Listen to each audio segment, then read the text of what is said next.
Really pretty afternoon, pretty warm and lovely blue skies. There's a very, very slight breeze blowing. We're way out on the western edge, just beyond the western edge of the open area near camp. And we're going to just cruise down towards the southern end of it, looking out to the east with the sun behind us. No real plans on where we're going to go, what we're going to do. We're just going to amble along and have a pleasant afternoon. I hope you're going to join us, and I hope you're going to send in some questions, and let's get a discussion going or chat about things, wildlife matters, and see where it takes us.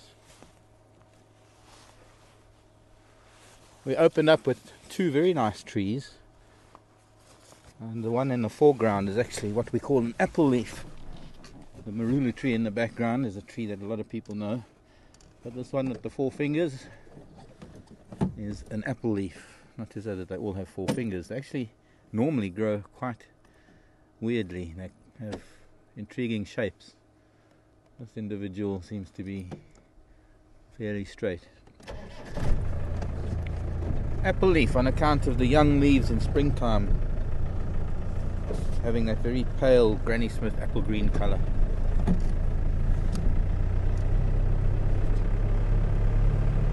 But it's also known as a rain tree.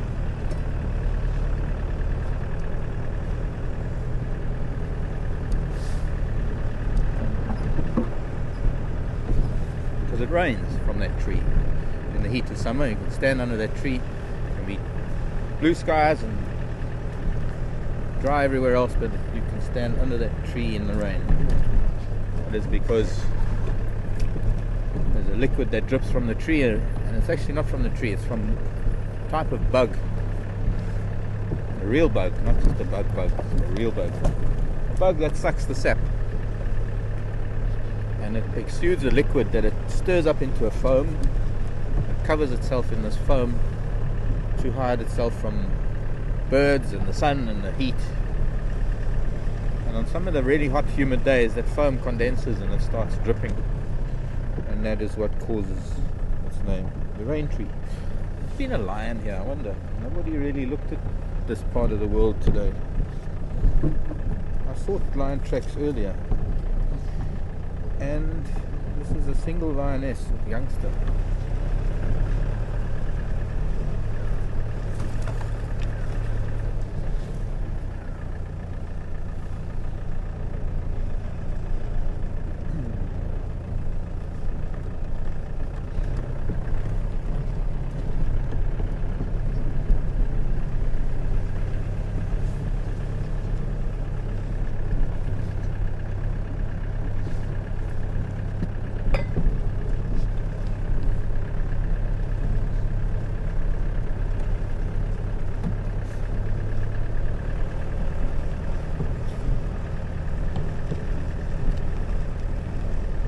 Sarah sent in an email saying she's hoping that our Monday turned into a fun day. Well, that's what we're about to do, Sarah. We're about to make our Monday a fun day. But yes, we just had a few hiccups this morning that made it like a real Monday morning.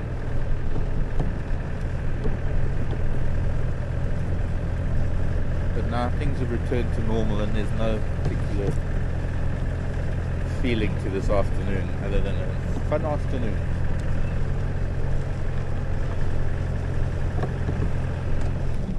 Doing what we love best.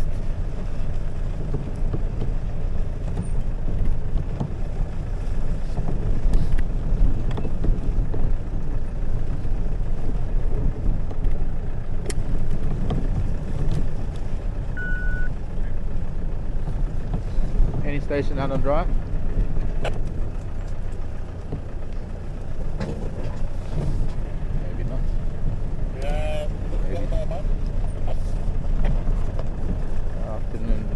Any update for today? Yeah, after a bus was coming there with about Google Road.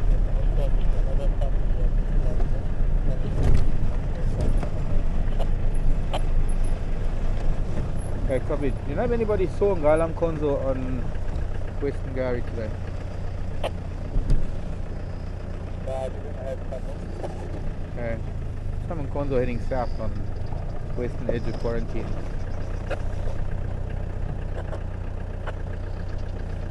guinea fowl are complaining.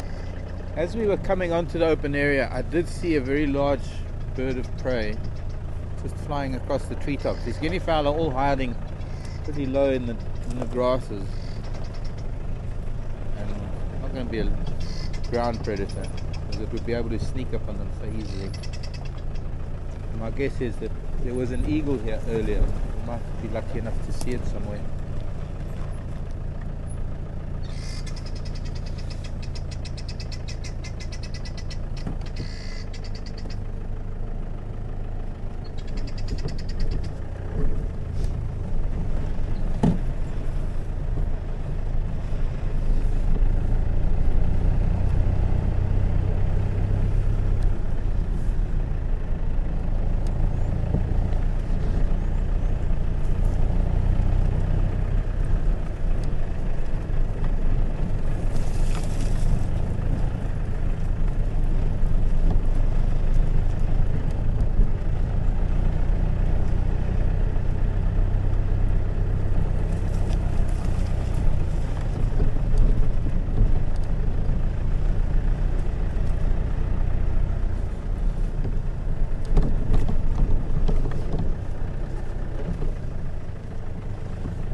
I guess it moved on. This raptor.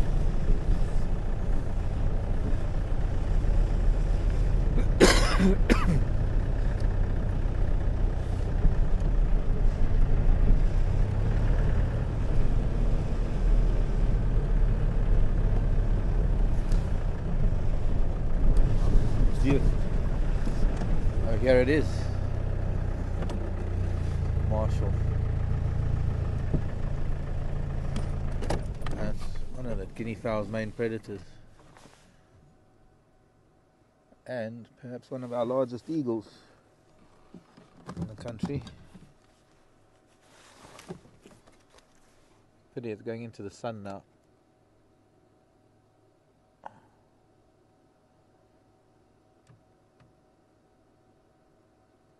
It's going to be hard to get any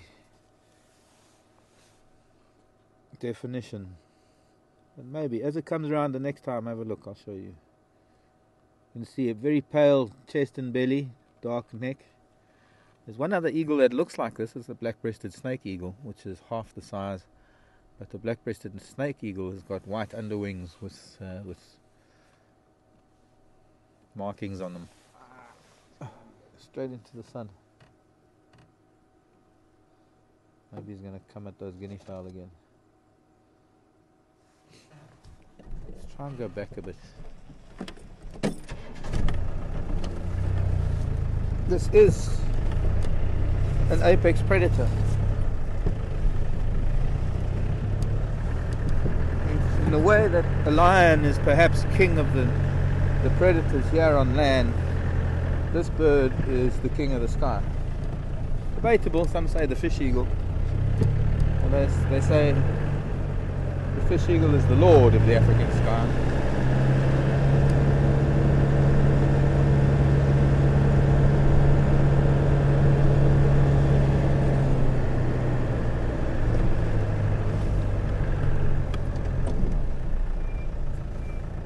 I'm still now over quarrying. I want to follow this bird a little bit. I know there are elephants to go and see, but if this bird's going to hunt, it'd be nice to be able to follow it a bit, because we have the opportunity here on the open area. So because it is who it is, it's gaining height Must have gone for something down in quarantine, or rather on Philemon's Dip, because it was only lifting up into the sky. I trying to find thermals to get higher. Staying in the sun.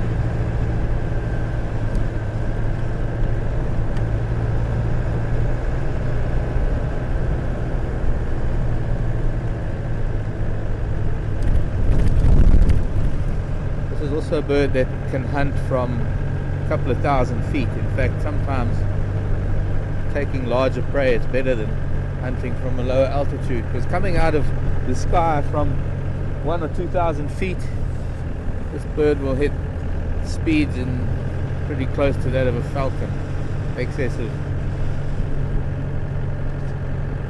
150, 200 kilometers an hour. Now directly above us, I'm afraid.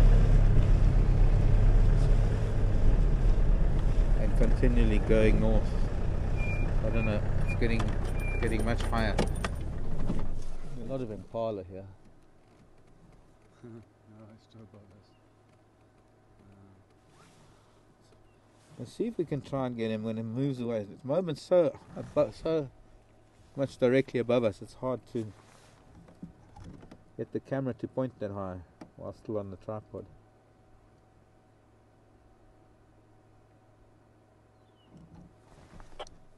Yeah, going over Gari Dam now. Wings tucked in just to change direction a bit.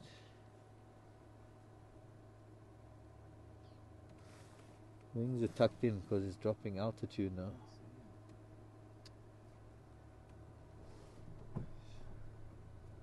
And coming in for a dive. Oh, not quite. It's scaring the daylight out of everything on the ground. You got it. There was a moment when he dropped his undercarriage, dropped his legs, almost like he was braking. And it looked like it was coming in for a stoop towards those impala, but I guess that was wishful thinking on his part. Going over the dam now. Come back. Somebody said they wanted, I think Brian was one of the people, wanted to see a martial eagle the other day when Tara was doing birds.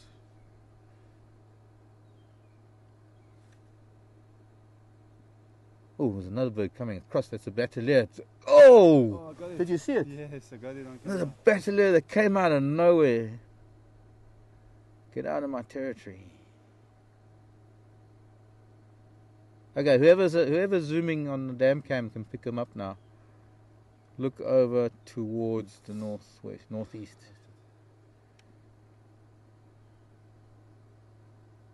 Maybe it'll land in a tree there somewhere. Well, I hope that my commentary was sufficient when you didn't have visual. It was just difficult. Straight up above us, and I was doing a few antics. Wingspan of, well, just over 2 meters perhaps.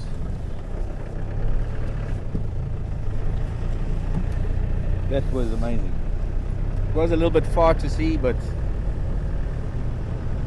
interaction of two aerial predators and two incredible aeronauts, acrobats, aero acrobatics.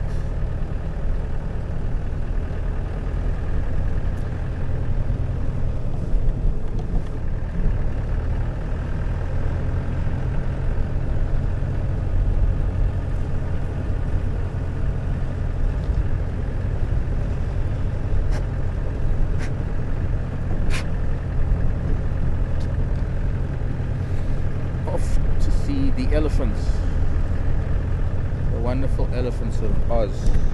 No, not in Oz.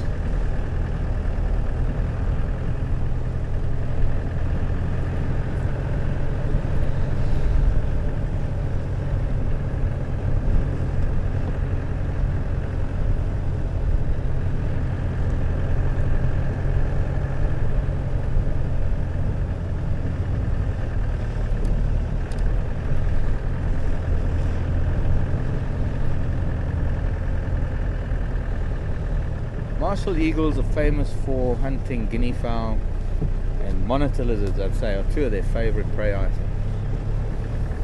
They are known to take small antelope or even primates, or they'd even take a young crocodile or a python. They take on a python.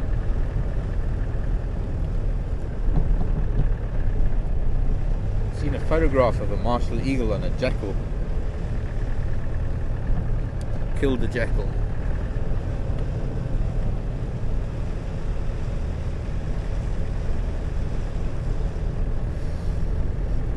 Known to kill the likes of impala even.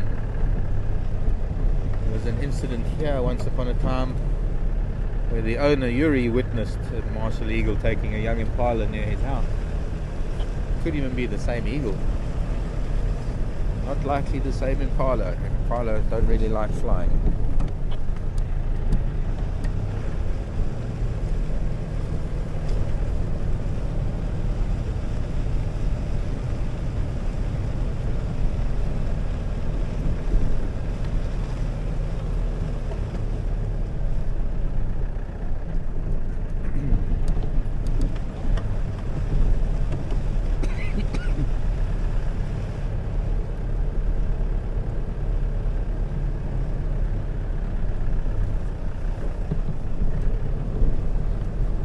Lots of elephants around.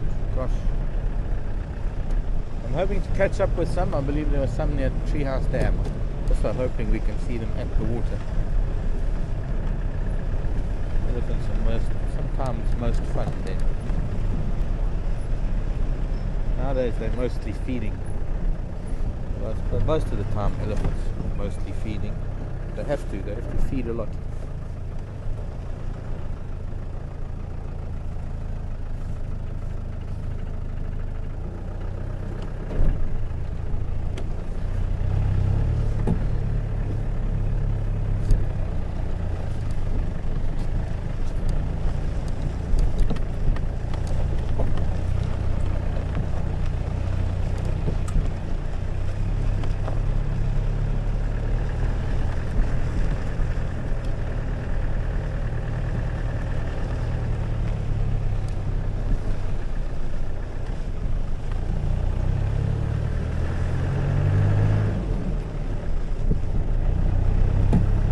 On this side, I think we'll approach from this side, see if we can find them this way.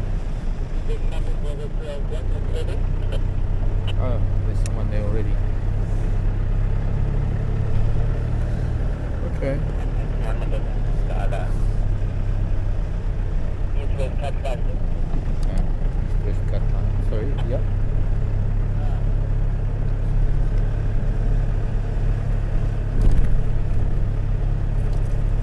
Hello, Deborah.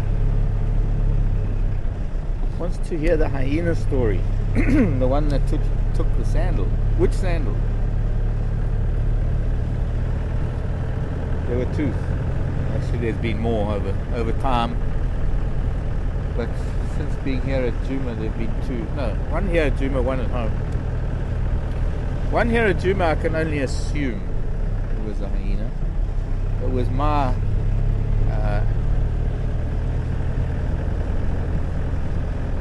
mistake that it got lost in the first place. Uh-oh, there's a roadblock. Look at this. The Numarula tree has been broken by elephants.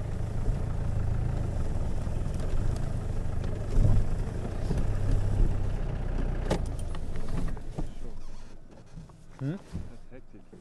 That is, that must be in a pretty big bull to put his head to that tree and just pushed a little too hard.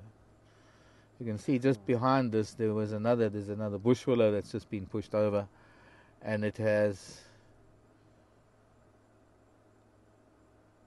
or they have, fed on the roots. But now this gives me an opportunity to show you something, because I'm loath to do anything to a tree that has still got its living bark, but very seldom, every now and then I have an opportunity to show you something about the inner bark. And to do that, I need a knife, and I don't think I have mine. So I'm going to borrow Tara's. Tara, can I borrow your knife, please?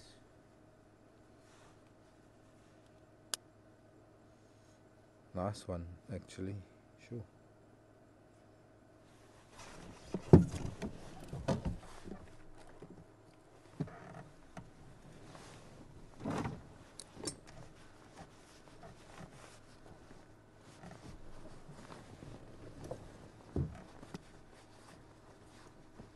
Yeah, I think mine is at home. So then I say hi. Look, Who? on the camera. I say hi. Herman used to do that. Let me do this, then I can. Let me put the microphone next to me while I do this.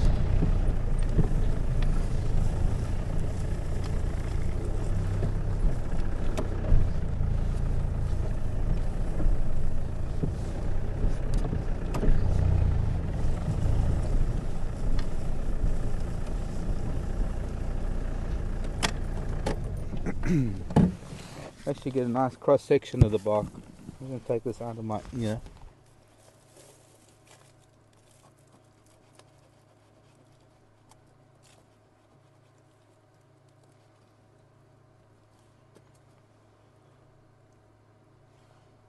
Got that?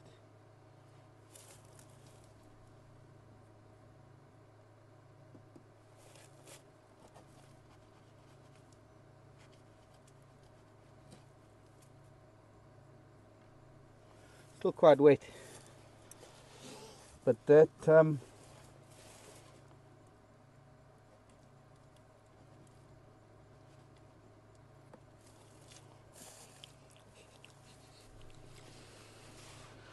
this is the inner bark. You can see it's quite dark, and it's this inner bark that you can use for various different things, and one of them is use it as a dye. And you'd have to ask Sipiwe what sort of things they dye. Textiles and stuff. They dye with the inner bark of the marula. But it's also used as like an antihistamine. Apart from the water that you can get out of it. But boy, that would have made a noise. Now you see, we're so close to this. To see that crack in this tree. Now look at this, the size of it. I should be a good measure. My stomach is big. So it's easily the thickness of my forearm, or maybe even a little bit thicker. And it was snapped like a matchstick. And when an elephant does that, often the noise will be louder than a gunshot. And if this was broken during the night last night, that could have been the night before,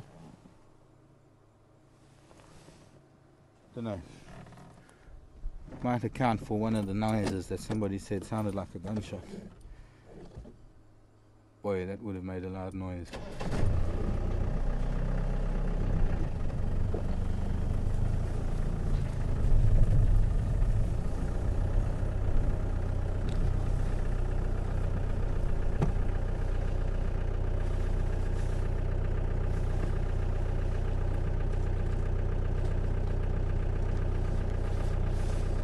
Before I go anywhere, I'm going to find some.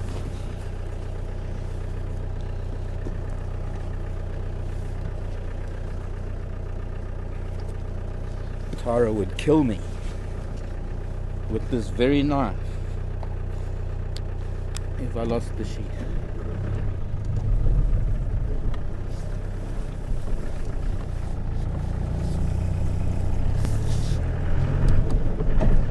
Interesting. Tree. It might recoppice from the base, but it'll never become a tree again.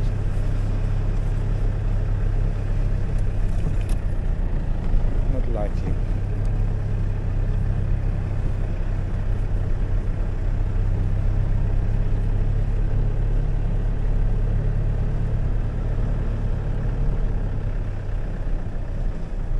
Tara did say yesterday she could smell a musk bull.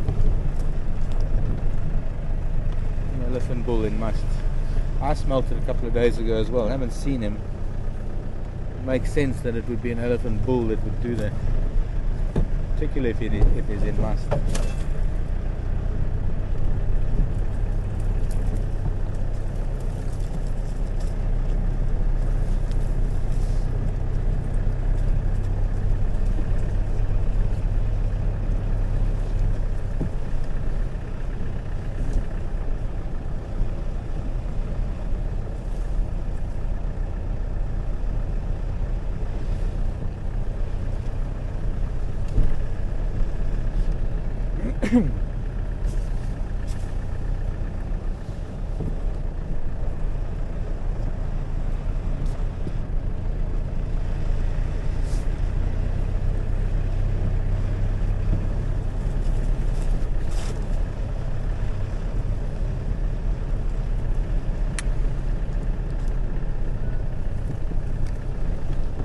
Station with and blow the tree out.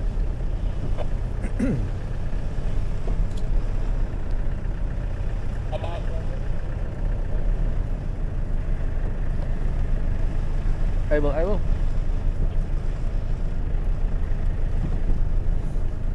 Put his radio on. Able.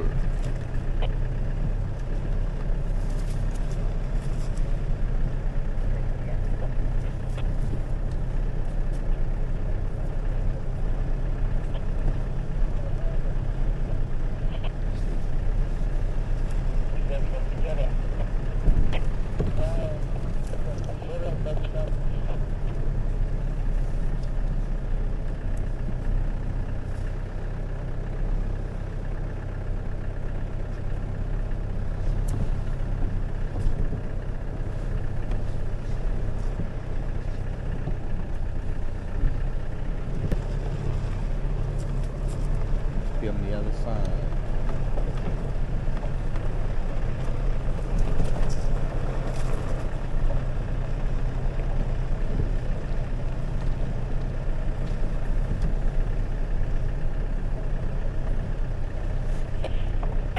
Here we go.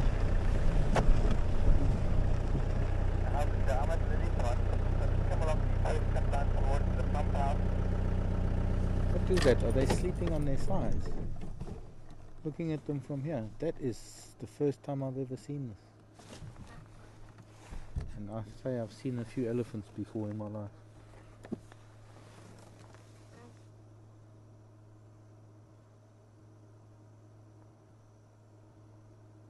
Only because they're not elephants.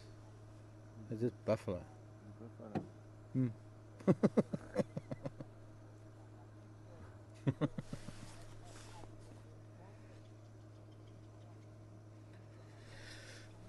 Okay, I'll go to the optician soon. Get new glasses. Thought maybe it was a bunch of calves lying down, but it's not. Buffalo, fast asleep. Carpet of buffalo.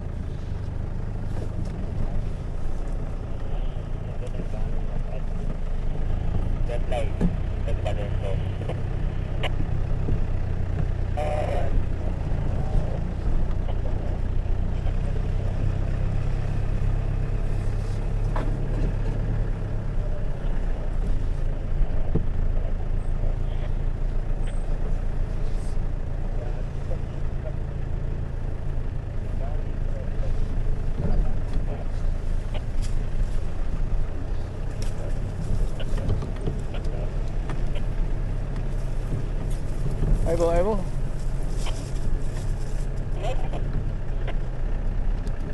What happened to Inlo?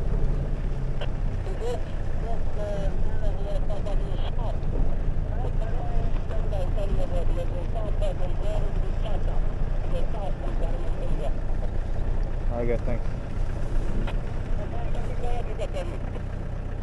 Not yet.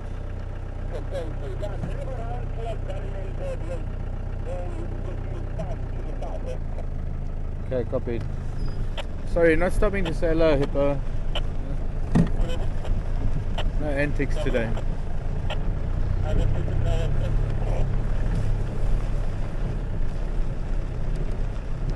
Hello, buffaloes. Be back later. So, elephant made a beeline for the south. And we should try Gary Main. Well, let's do that then. Except I see another bird of prey. Or it's shadow, or maybe it's just an elbow in a tree. Because it seems to be this afternoon I'm seeing things. No, because it's a monkey. It's shaped like a bird. Can you see it from your side, Seb? far, it's very far. I just wanted to stop and listen, maybe they're shouting at something.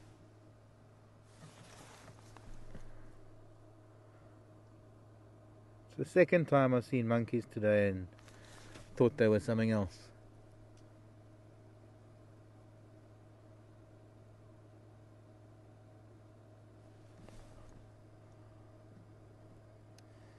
Just had the shape of, actually it had the shape of an owl more than anything else at one point.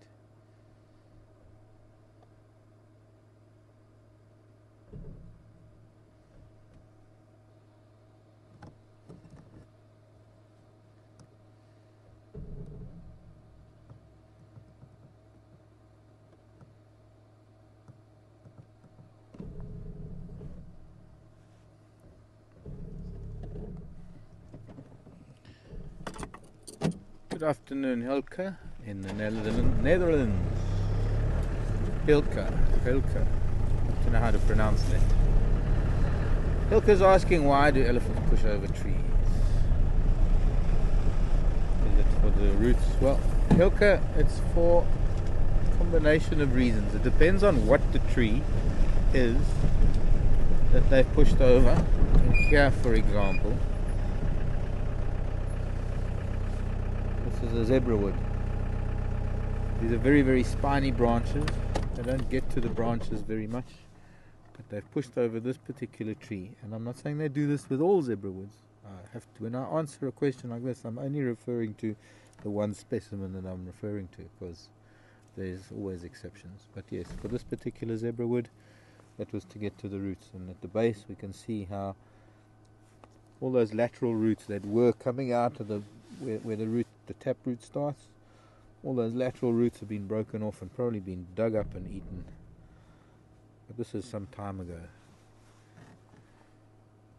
There you can, yeah. The bush willows at the moment, they're getting to the roots as well, but they will also break off the branchlets to get to the bark of the branchlets. It's very seldom that they will break a marula tree like that, because there's no real reason to. They do eat the branches of a marula tree, and generally speaking they'll reach up and they'll pull branches down. That big marula tree, I think it was one of those cases of displaced aggression. That an elephant must, perhaps, an elephant must in bull might account for them making a hasty retreat south because this bull is bugging them. Who knows? I'm speculating, but I'm just guessing as one of the things that this bull was just bashing his head against the tree because his testosterone levels are too high, and well, because he could. It saves him from taking his aggression out on other elephants or other creatures. Very seldom do animals take their aggression out on other creatures. If they have any aggression, they take it out on their own species for some reason. Only us humans that do otherwise.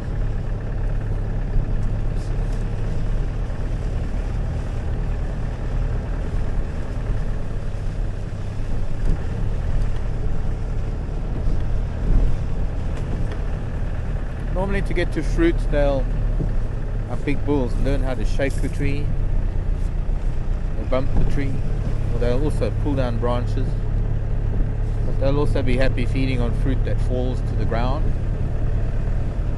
Leaves, once again, they'll stretch up and pull down branches to get to leaves. And very seldom will they actually push it. No, I lie. Every now and then they push a tree over so that they can feed on it at leisure. See, here's another tree, also just snapped, very small tree, but still snapped. There's one of the acacias. That was more likely broken to get to the leaves.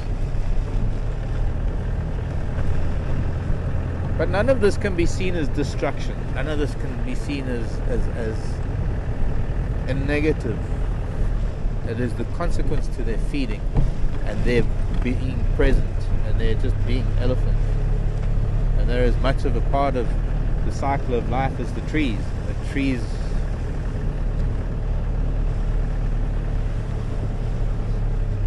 and the elephants have evolved together and been around for millions of years. If the elephants were destructive, they would have done away with the trees millions of years ago. But trees have managed to create defenses, or elephants have managed to learn to curb their destructive, I don't like that word, tendencies, unless they're pressured, unless the populations of elephants are forced into such small areas that they have no choice. They have to feed on trees.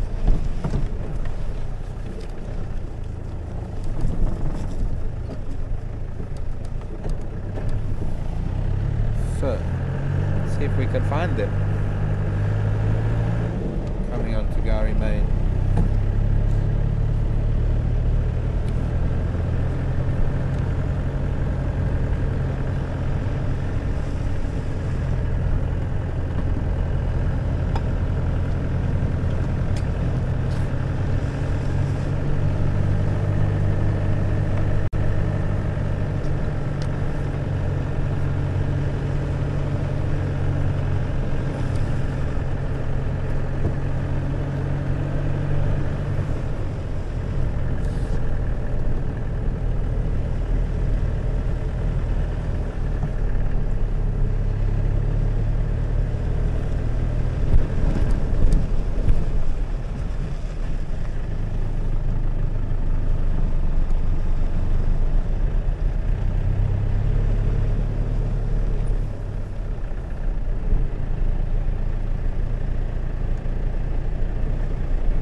Hello, Linda.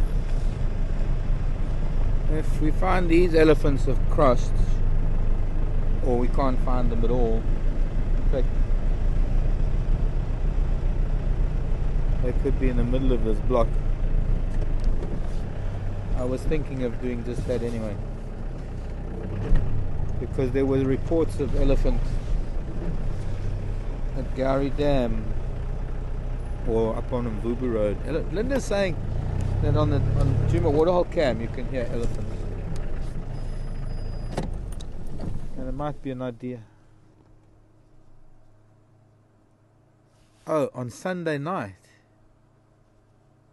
No, then I don't understand. There's no point in looking at something that happened on Sunday.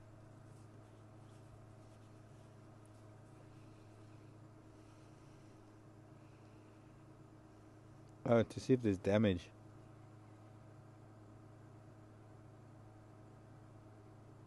I could try. Sunday night, that's last night. That could have been this tree and part of the same elephant. But we saw all those elephant tracks on Twin Dams Road this morning from a lot of elephant.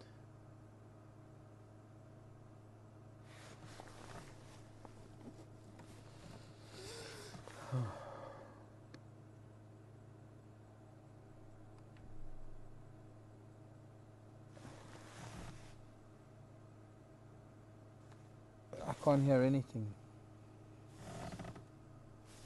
Can you hear anything, Sid? What are you looking for? Listening for elephant. No. Ah, Oh yeah, now I just picked up something. yeah, straight in here. Yeah. Yeah, so I was quite close on the mark.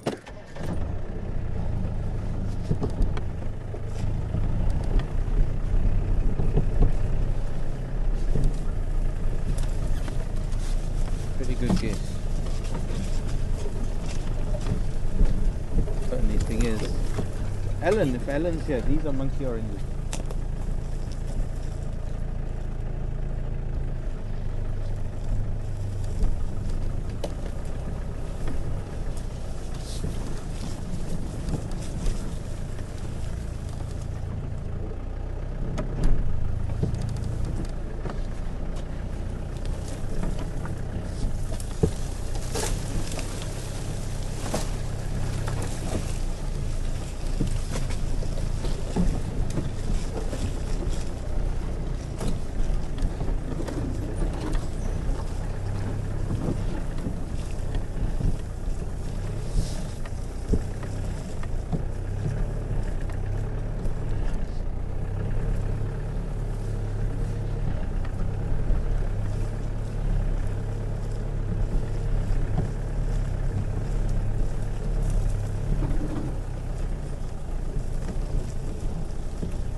Hello, Deb. I want to know if elephants ever give birth to twins. They have been recorded, Deb. Evidently, according to Penny, there are twins, or there is a set of twins in the southern part of the Kruger. We've had elephants here that I've thought might have had twins, because there are two little ones always around, the same age, the same size, always hanging around together. Not very common.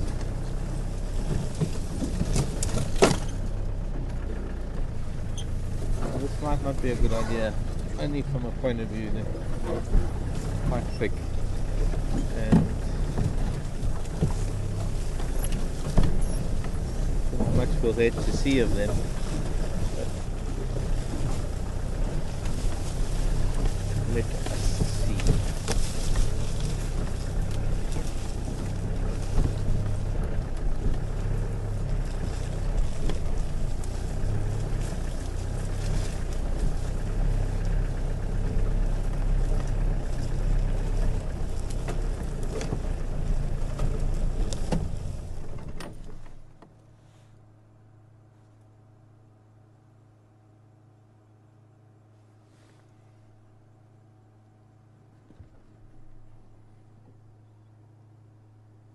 Talk to me, elephant.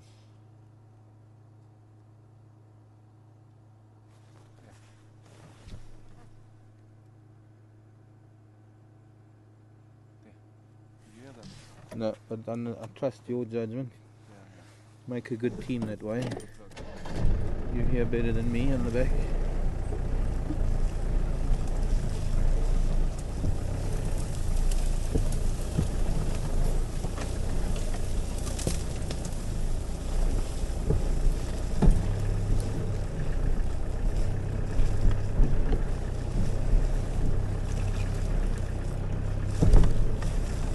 Big hole.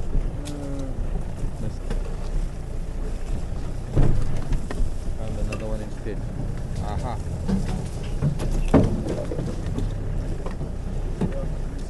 Yeah, I do.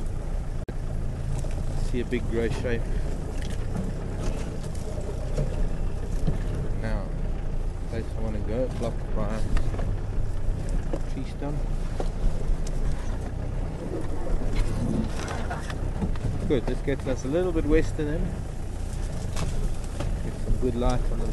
Now, we will get to see some of their feeding behavior. We can see what it is they do with different plants. Let's see if we can identify some of the plants that may be eating. And see a matriarch digging. Well, it might just be a mum. Deborah wants to know our location. Deborah, we are directly south of Treehouse Dam, but halfway between Treehouse Dam and Gowrie Main, in the middle of that block. This is what it looks like in the middle of a block. That bush. And elephants. Lots and lots of elephants.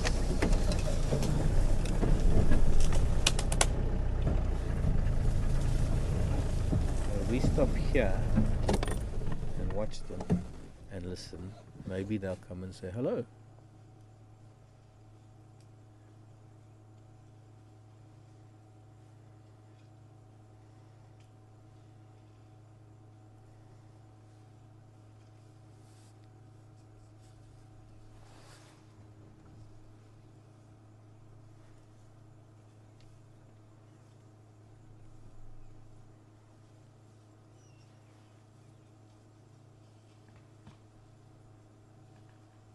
We've got an equal number on our right hand side, but these are the nicest ones to watch at the moment. These others are hidden behind bushes. So I've got 1, 2, 3, about 4 or 5 on the right, and 1, 2, 3, 4, 5, 6, 7 odd maybe on the left.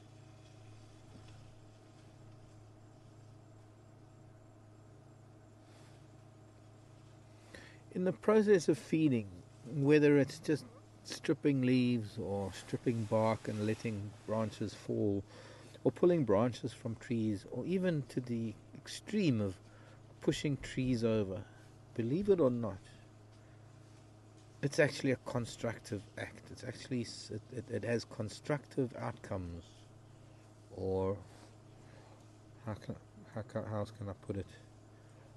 Positive outcome. It benefits the bush in the long run. In an ecosystem that is healthy, that isn't overpressured by overpopulation, the day-to-day feeding is of elephants and other big herbivores are the very things that keep the nutrient flow going from plants through animal back into the soil and back into the plants and back through the animal, and that cycle of life.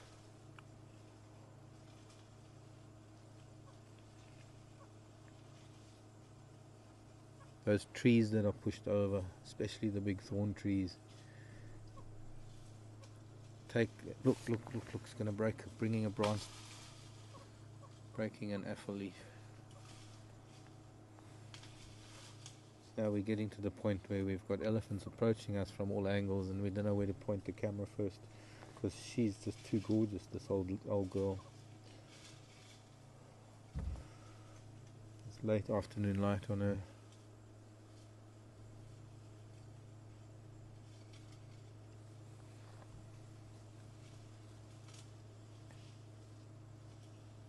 But any tree really that is pushed over takes a long time to decompose, and in the process performs a vital function in providing shelter to almost an entire little ecosystem in itself, with the decomposing organisms and the new plants growing through the tangled branches. Hello, little one. Please come and say hello to me. Other way. Me and my hat. Me and my big head and my hat.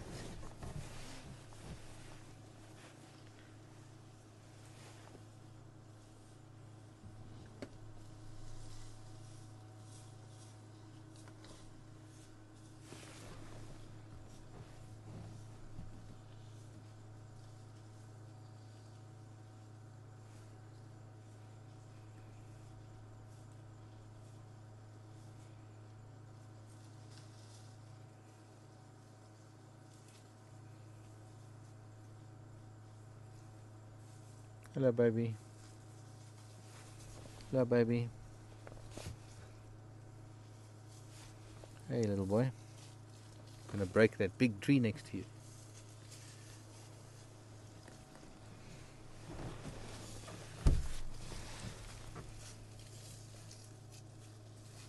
My, what big eyes you have.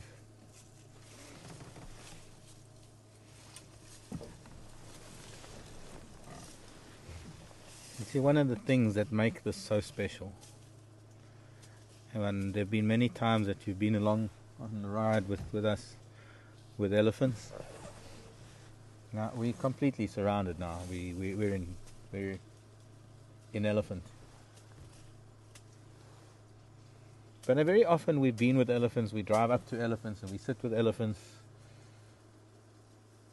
Today I wanted to do something different. I wanted to stop a fair distance from them all and give them the opportunity to get close if they want to. They could have gone around us in a big arc. They could have turned around and walked the other way. They could have done anything but come towards us, pretend to feed and get a good look and say hello. Other members of the herd are actually now making their way to Gary Main.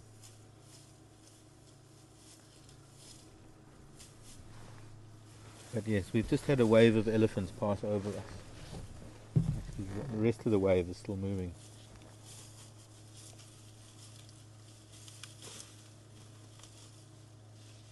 That's one of the things that makes this so special.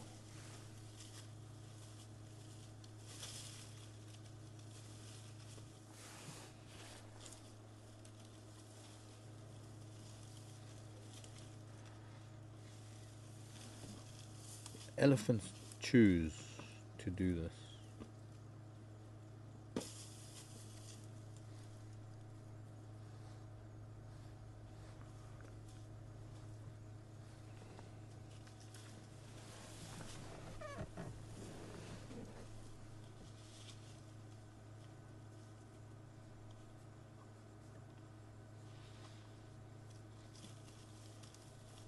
Hey, little boy.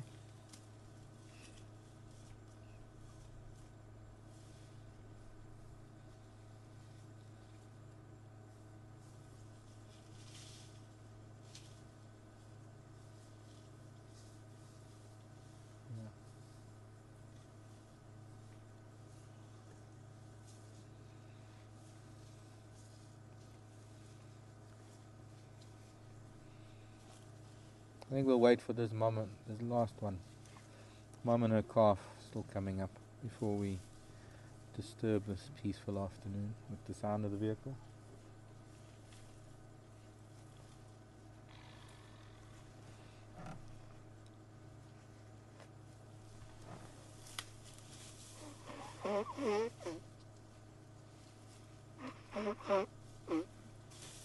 Little ones are going to think you're trying to trumpet. See, look, he was looking at you.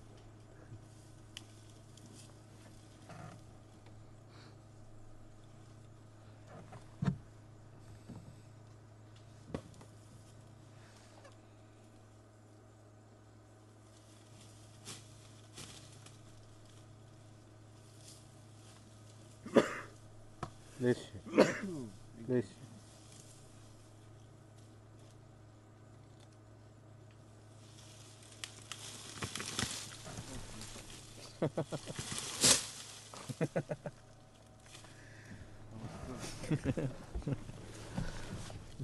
Push the middle of this bush willow right towards us, probably to try and intimidate us, pretending to feed.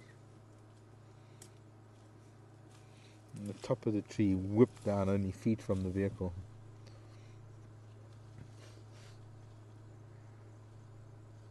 Trying to get at that little piece of root. Bless you.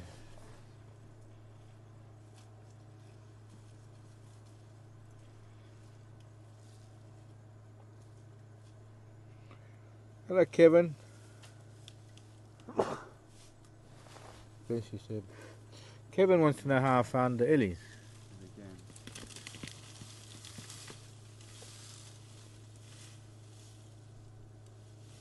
A little bit of both and a little bit more. Kevin's saying inner guidance and intuition.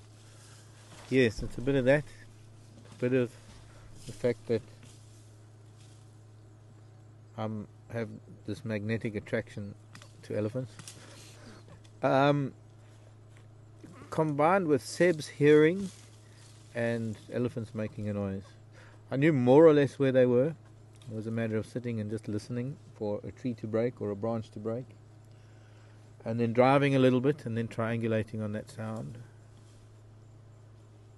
But it was to be able to get to the right place to stop and listen. That's where the intuition and the inner guidance comes from. Knowing the terrain, knowing the animals, knowing where I am at any one point in time.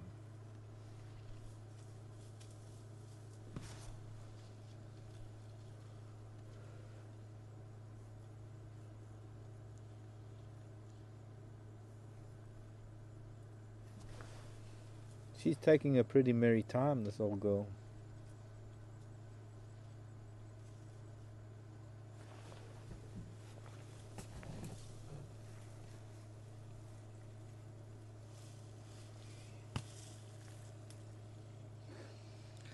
Josie. Could this be Josie from a long time ago, Josie, I wonder? Or Jose? Josie. How long after they give birth does an elephant come into estrus again? Heat. Estrus. Better word. Estrus. I would say approximately 3 years. No. Let's see. She gives birth. Yeah, I'd say maybe 3 years. She gives birth. She comes into estrus. She's pregnant for 2 months. Next calf is born when the older one is about 5 or 6. So yeah. Elephant calves are unlike most other animals, mammals, and it's another one of the things that makes them so similar to us, in that they are not very competent when they're born. Nature's given them the ability to run around, and their eyes are open and they can walk. You can hear them rumbling.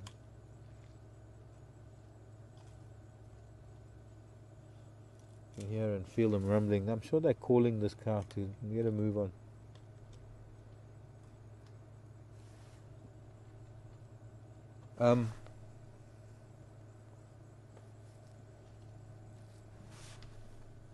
The calf needs a lot more time in the womb to develop. But even though it spends almost 2 years in the womb, it still comes out pretty helpless, and it's got to learn a lot. It's got to suckle for a long time. It's got to go through its milk teeth, and it takes a while before it starts feeding on heavy vegetation. And there's a lot of learning and a lot of nurturing that takes place. And that's why an elephant can't come into estrus too soon after giving birth, because she's got a lot of care to give her first baby, or her current baby. Here goes the rest of the tree. You're learning, little one. Except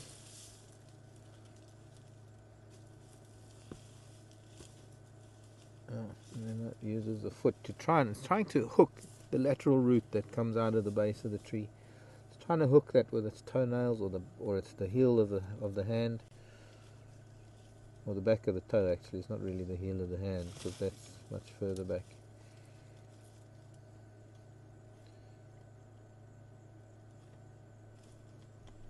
She's trying to get at those roots.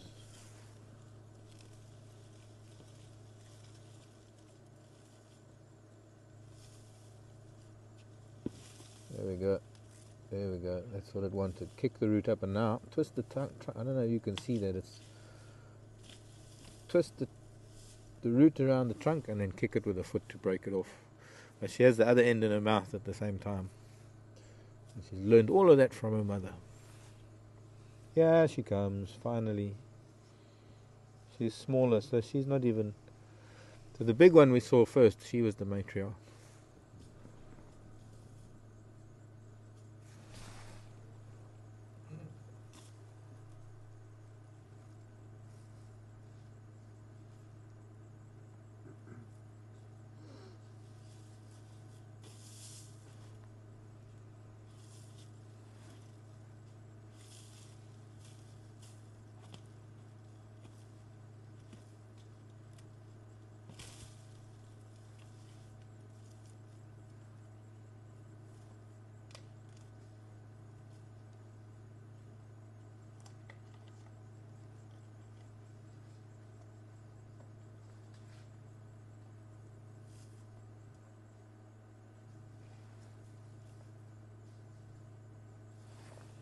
Some little one, you're going to be left behind.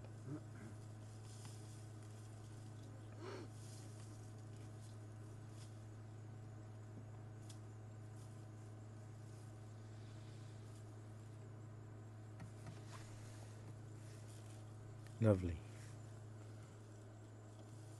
So I think we'll make our way out.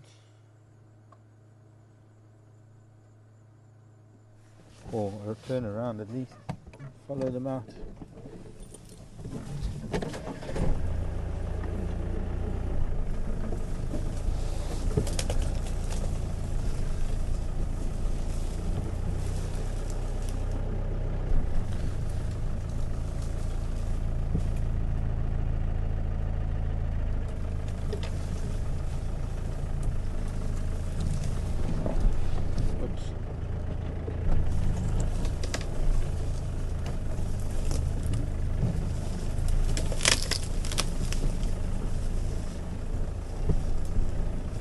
Sorry, little one, Sam, I gave her a fright.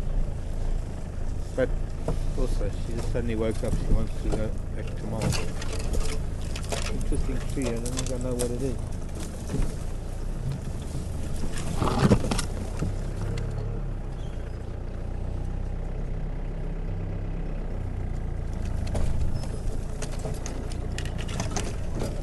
Quite an unusual tree that. I don't know what this is. I know most of the trees here. This one only got damaged leaves, and I don't think I'll find it again in summer. I was able to.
Hello Teresa, nice to hear from you. Wanting to know if colder this season. Hang on, I'm going to listen to this.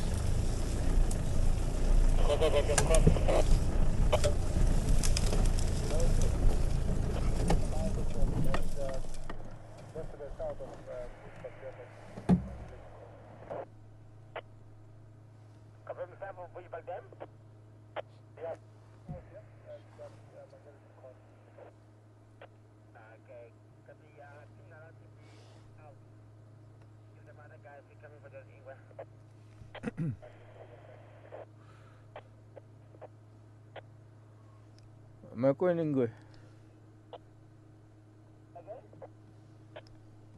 Where did you find Ingwe?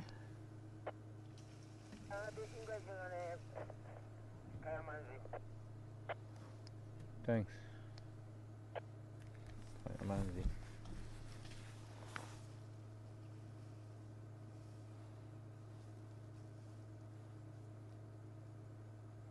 So Teresa was asking if I think it's been colder this winter because she hasn't noticed the mists over Gowrie Dam before. No, I recall all the mist. Although, I mean, we have misty mornings in summer too.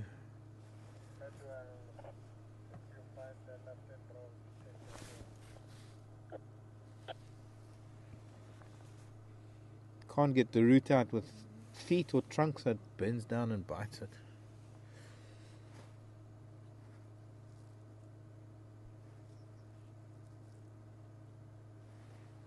Teresa, I've certainly felt pretty cold this year. I don't think it would be that much of a difference that I would be able to answer it. I mean, the average temperature couldn't drop more than 1 or 2 degrees. Maybe there might be colder mornings every now and then. And maybe it was a bit cold on account of the very late rains and there was still a lot of moisture around.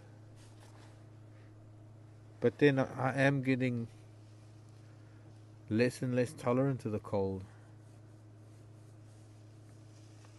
I'm not a fan of cold weather, temperatures.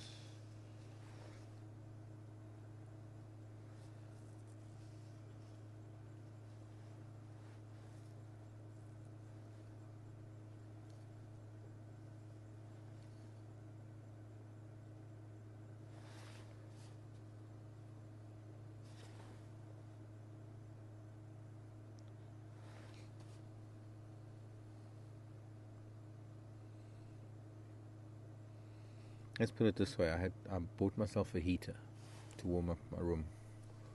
So, it's the first time I've used a heater in the bush.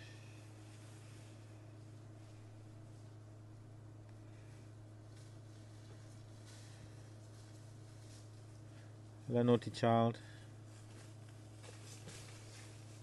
You're trying to intimidate me. I'm quivering in my boots. Don't push that tree because it's going to fall on me.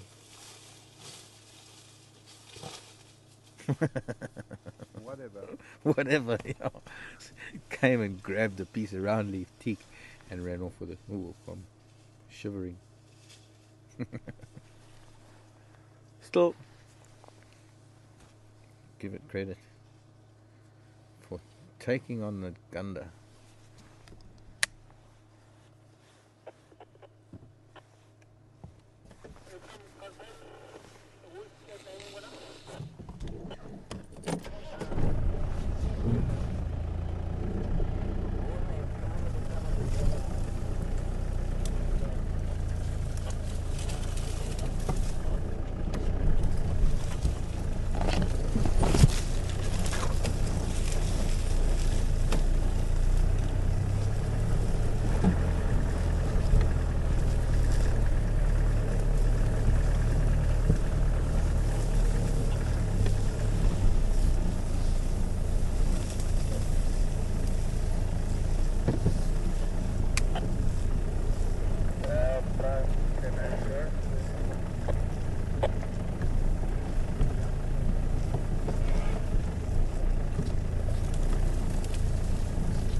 That most of the family have probably crossed the road by now.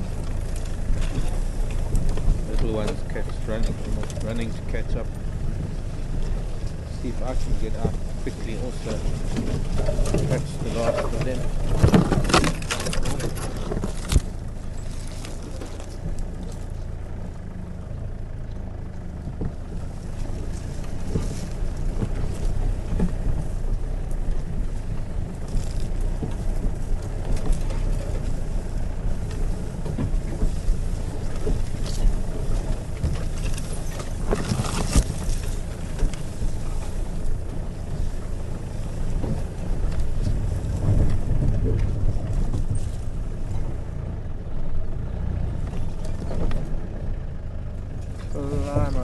tree.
Dust here, there they are.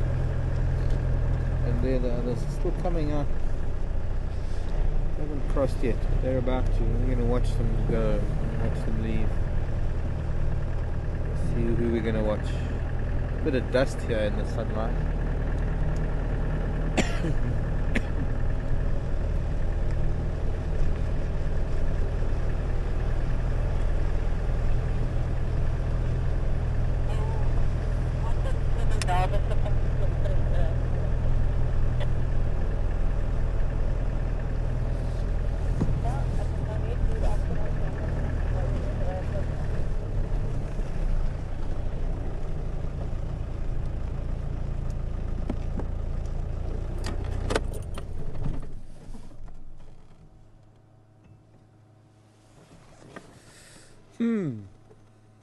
Look, there's some elephants.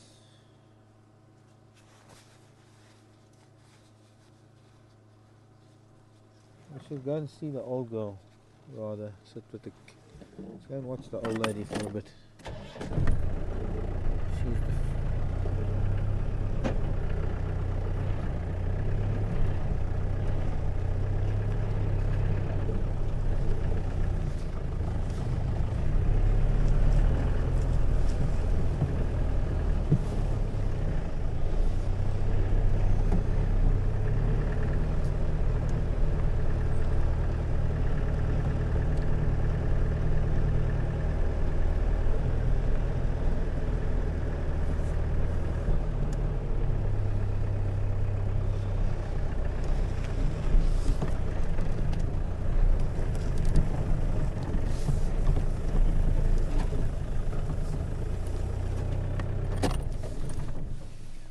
She's got zebra wood.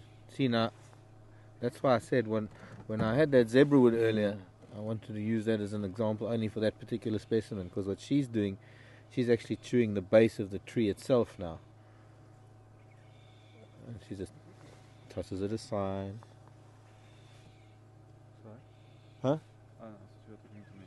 No, did you see how she just sort of pushed it aside? Yeah. And she'd had enough of it. She was done with it. Don't know why the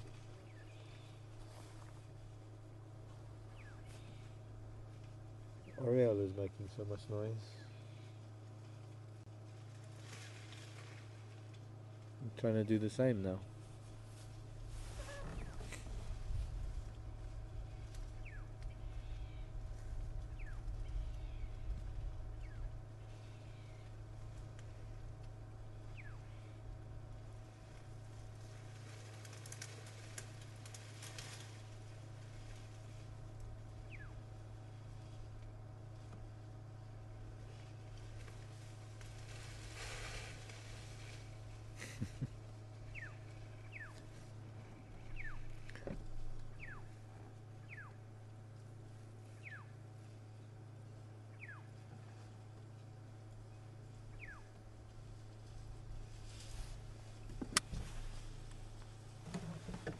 Let's just go She's quite cocky, this old girl. She's chasing the youngster. Discipline. The youngster must have done something wrong.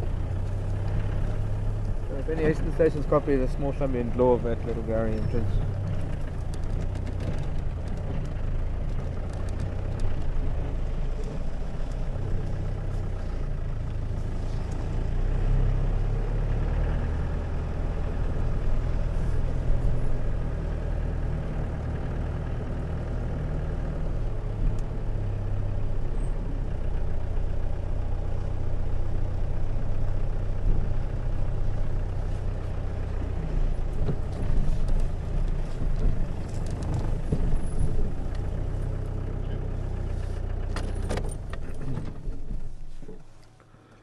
Ambient law now at quarry on Gary Main.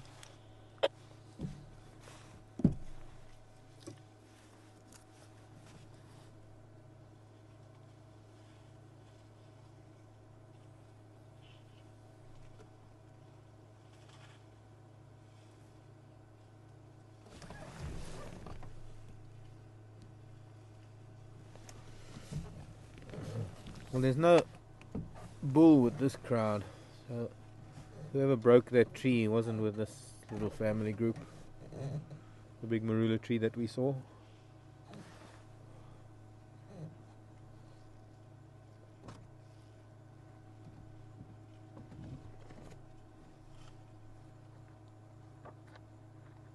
We're leaving just to Ngala Lalapa.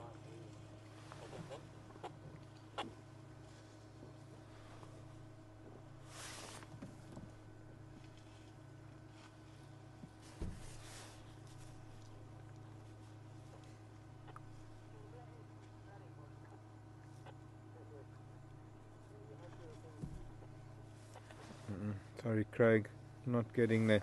I'm gonna try and put it louder, but it's just too much hissing. Try again.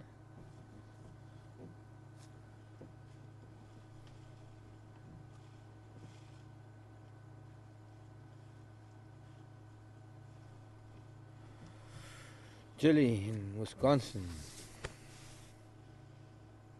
How low do the temperatures go? Do we ever get frost or snow?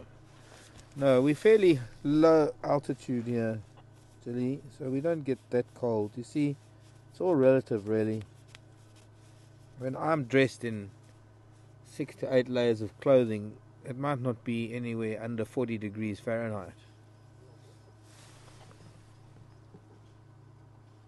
In fact, that's very low.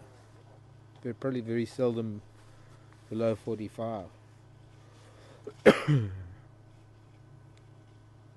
But no, it never gets so low that there's frost or snow. There has been what's been close to a frost down on Twin Dams, on the riverbed. There was some very, very icy air that brushed some of the trees and some of the bushes and some of the grasses in a band, a north-south band going up Twin Dams, the Mulwati River. But that was extreme.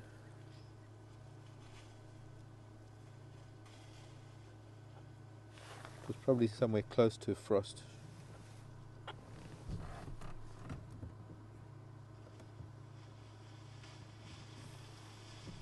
There's the big girl coming now.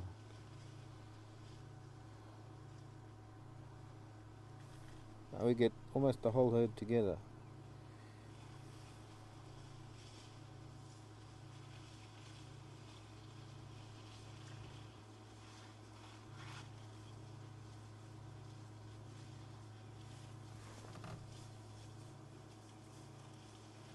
So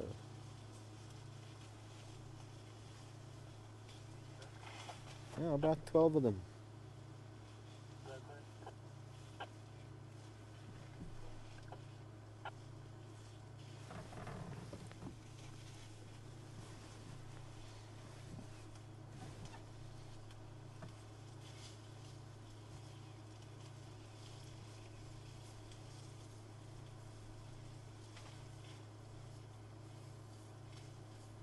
Hey, little boy.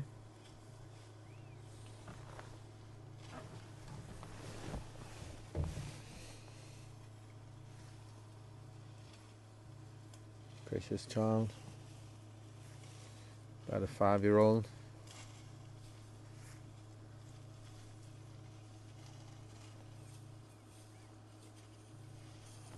And you, little girl? You're the one that's been pushing trees at us.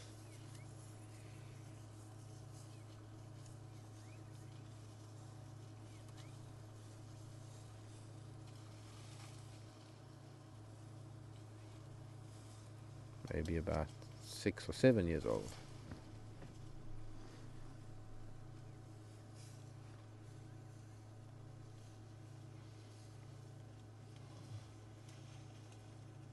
Hello, baby.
Yeah, she's rubbing her.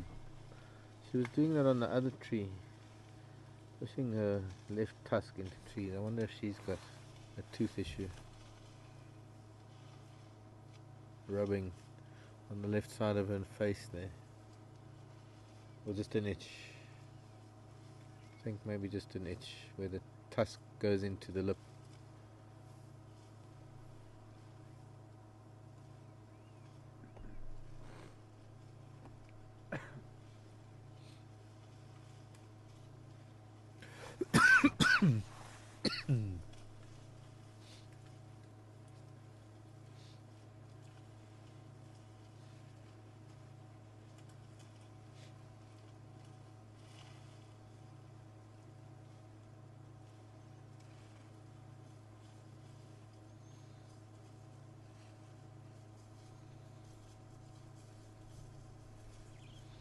That light through that gap is nice.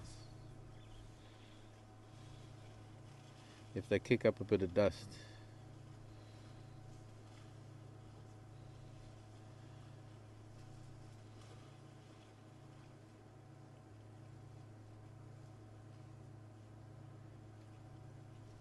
Golden elephants.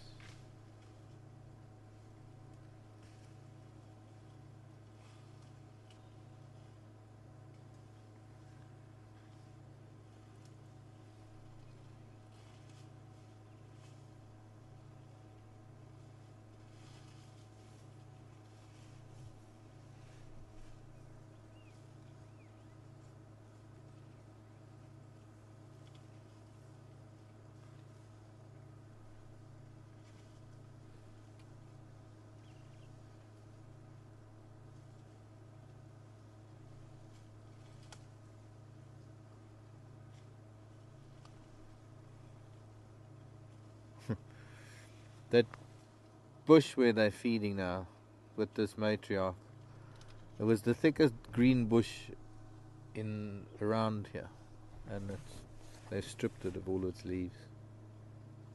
But that's okay, because next season it'll get more leaves, more branchlets.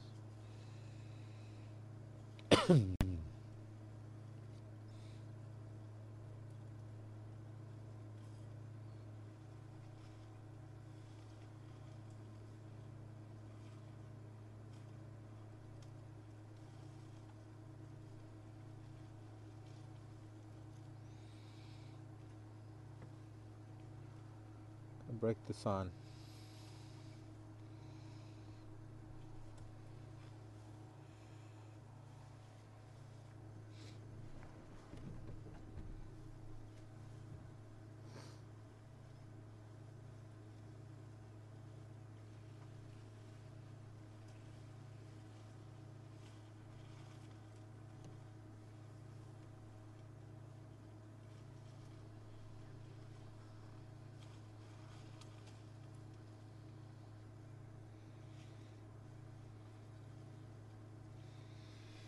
Kevin wants to know if the adults pull down branches so the little ones can get to them. I guess sometimes, but no, the little ones have to learn. I think you might find females that will do that. But generally, you often find when a female is feeding, she actually discourages her youngsters from feeding where she is so that they can go and look for their own, that they can learn quicker. I've often seen females getting quite irritable with their calves who insist on trying to feed on the same branch. I'm sure she's telling her children all about these signs that they're looking at.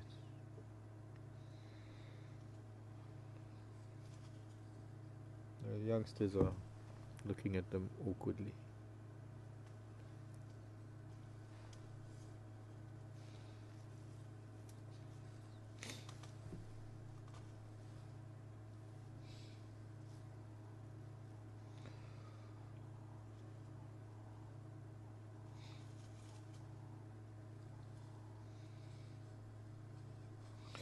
Those are the back of signs that point the way to different lodges, because in the opposite direction, well, the way they're pointing, that's where the gate is. It's a bit of a long way, big L shape to get there, but that is because Juma is in the way and people can't cut through Juma to get to the gate. They have to go all the way around Juma, and there are no signs facing the other way because nobody comes in the other way. And to go out, you just... Oh, something gave him a fright. I think it was a bird.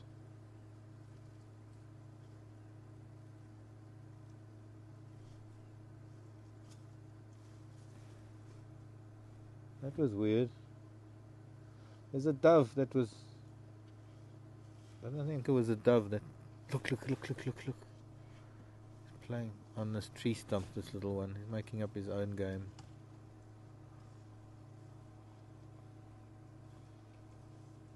Oh, he's getting a tummy rub.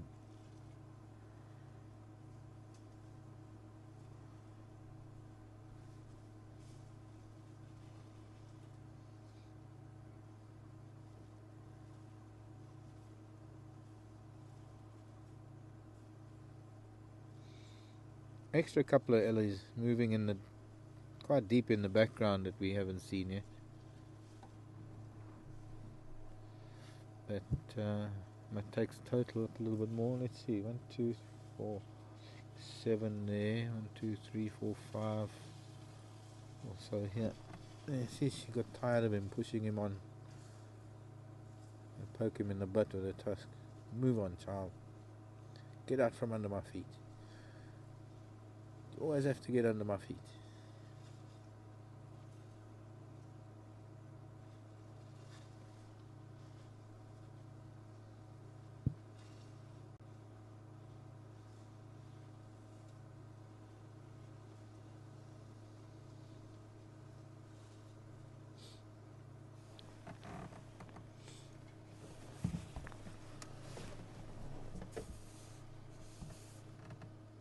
Let's go down there.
Time to move, is it?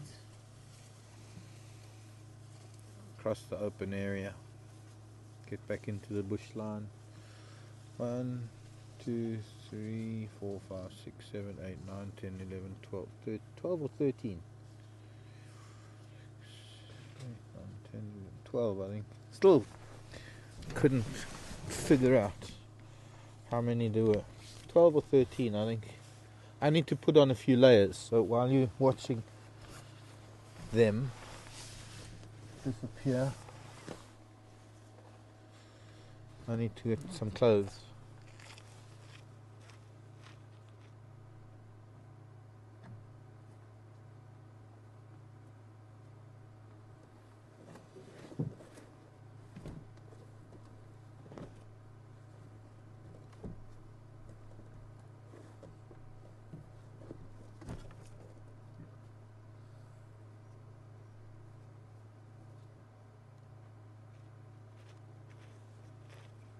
I'll tell you what,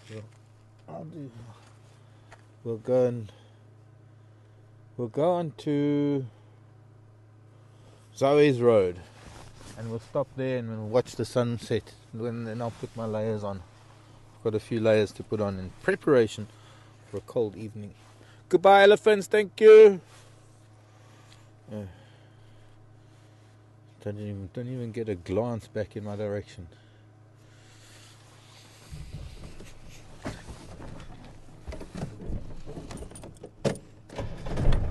Wonderful, that was. I hope everybody enjoyed that.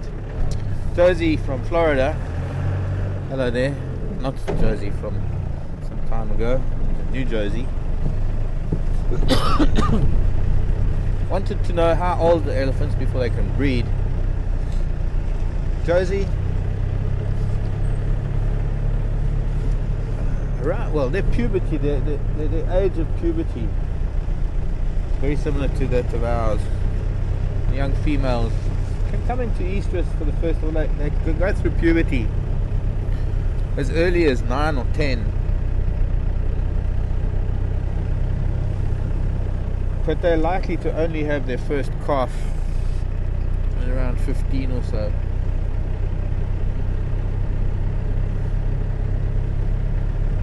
Bulls really only breed once they're adults, into their 30s and 40s. Mostly because the cows don't want the young bulls mating. They prefer stronger, more virile stock.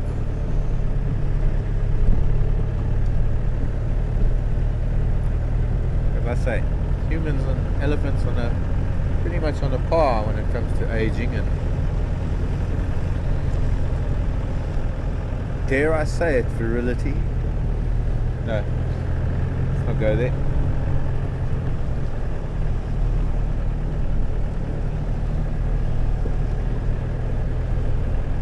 Been a lot of back and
excuse me.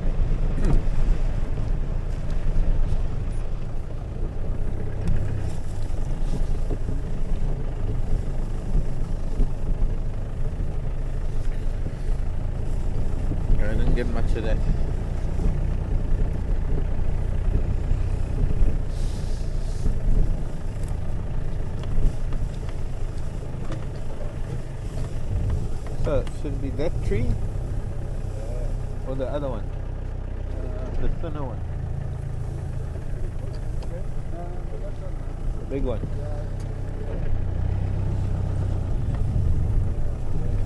Through the gap. It is still quite bright. Close the iris a lot.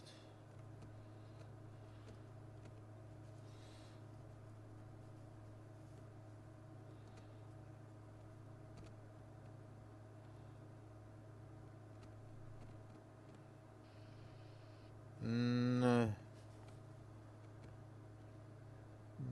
Just the noises. Let me try a handset.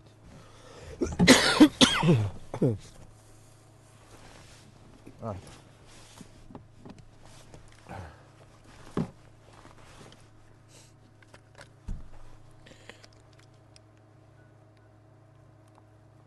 Try now.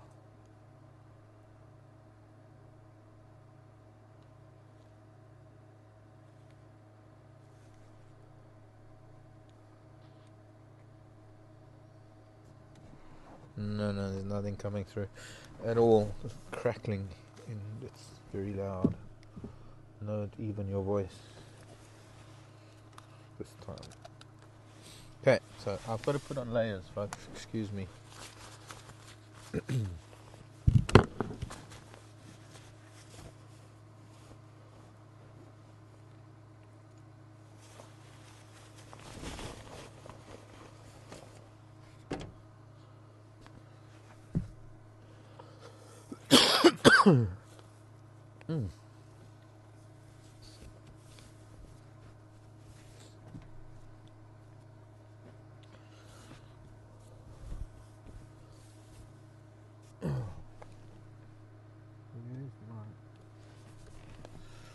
Stuff.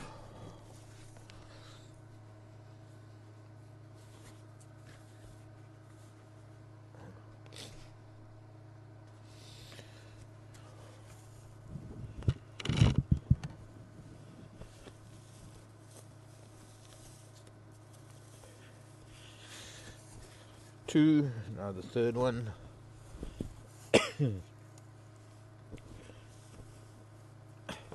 Maybe I can do away with the middle one.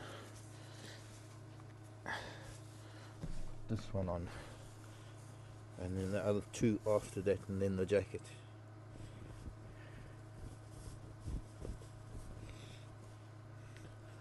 There is a reason for my madness. Most of which I just want to stay warm. And I've got to prevent getting too cold. So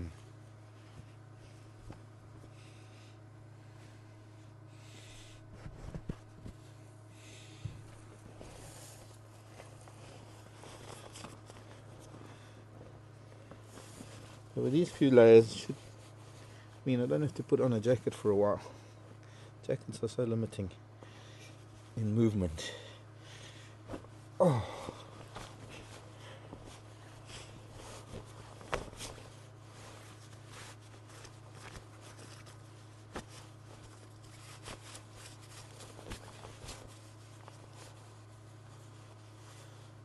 I guess I underestimated how high the sun was, or overestimated.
I want to move to get it in between now.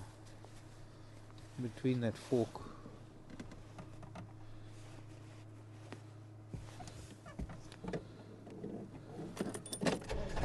It's actually a beautiful tree to play with.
It would be nice if I could encourage the elephants to come to a place like this.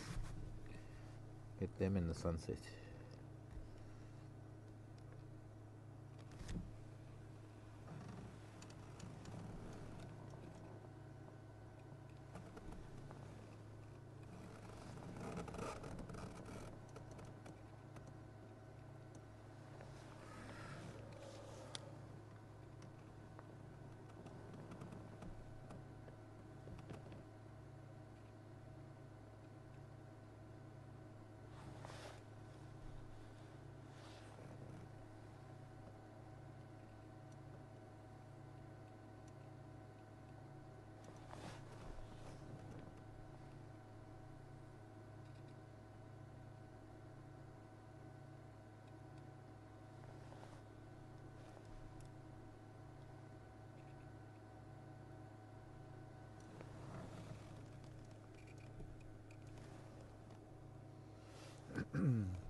I hope you don't mind me taking this liberty, everyone, but every now and then, after a moment with elephants like that, to end this day, this daylight of today,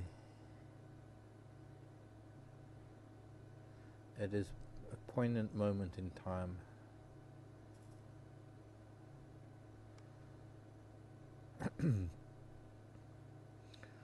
The beautiful purple mountains of the Drakensberg.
Okay, now we actually got to move so we can see it in front of the mountain.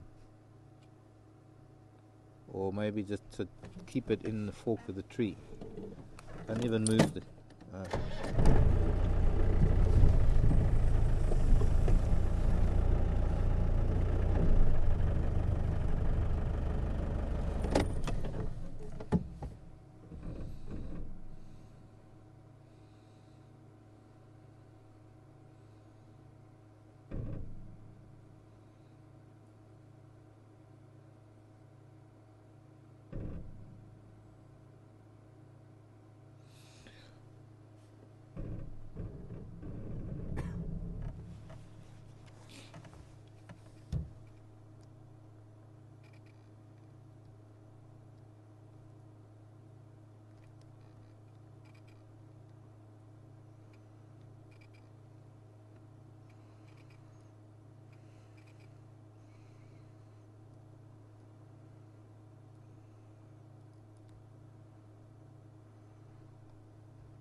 Add that too.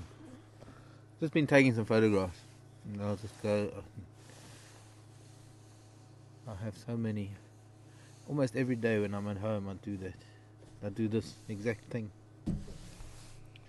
If I can spend time with elephants, but at least I get to find a dead tree in a sunset.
Goodbye, sunshine. And she has gone.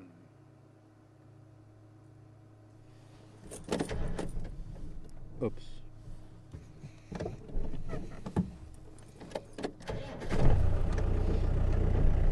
Hope you enjoyed that.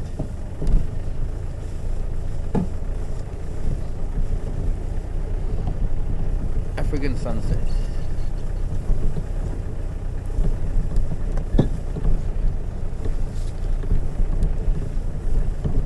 Watching an African sunset from anywhere in the world.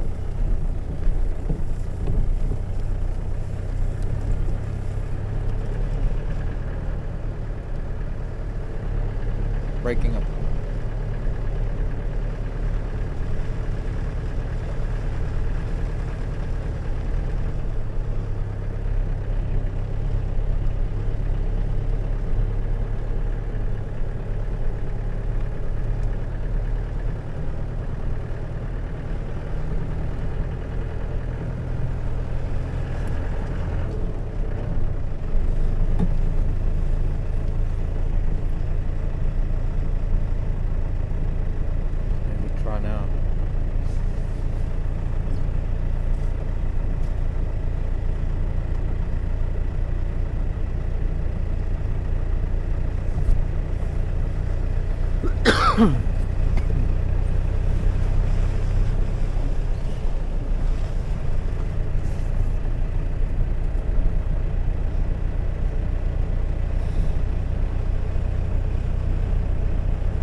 Dr. Hubbub wants to know what road we're on.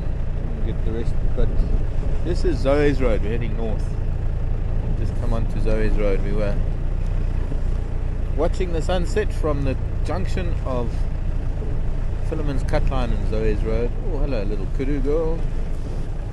Poor kudu ladies that side. She's going to cross the road. Oh, shame, she's got a fright. Whoa! She cleared the road by about 10 feet either side of it. That was just to catch up to the other females. No other reason.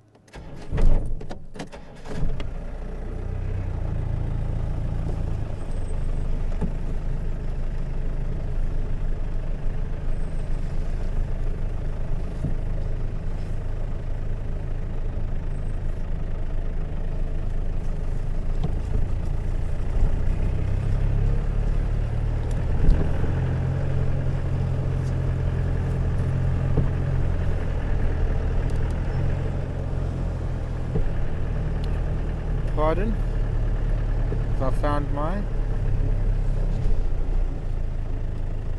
Oh, lug nut. Wheel nut. No, didn't find it. There's a black hole that it went into and became part of another universe. Someone's going to be driving around a piece of bush in another universe, and they're going to pick up this wheel nut and say, gee, we don't have cars in this universe that have these things. Probably because they have flying cars or something. Or somebody will pick it up and say, oh, I've just invented a lug nut. Now let me invent a car, put it on.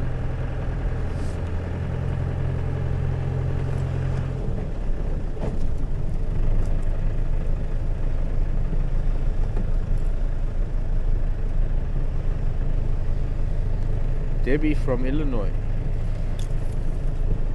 Debbie's mom wants to know. What's Debbie's mom's name?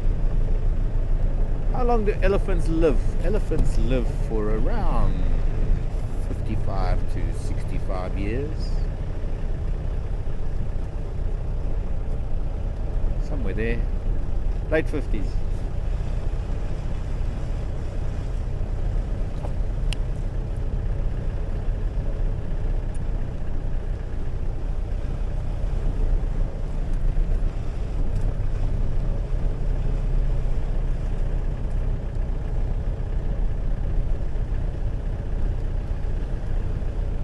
Hello, Ellen.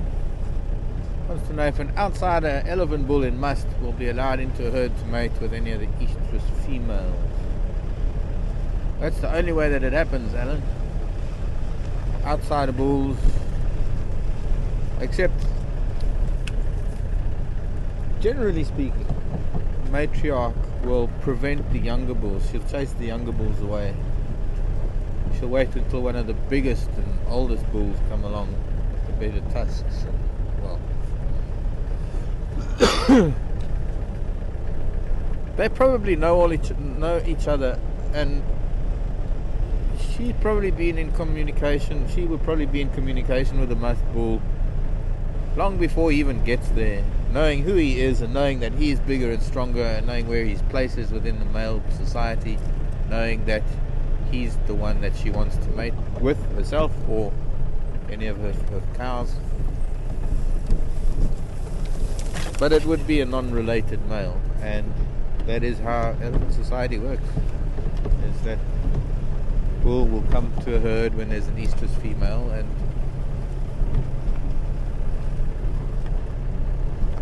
follow them around like a puppy dog for a while and make his move if the matriarch allows it.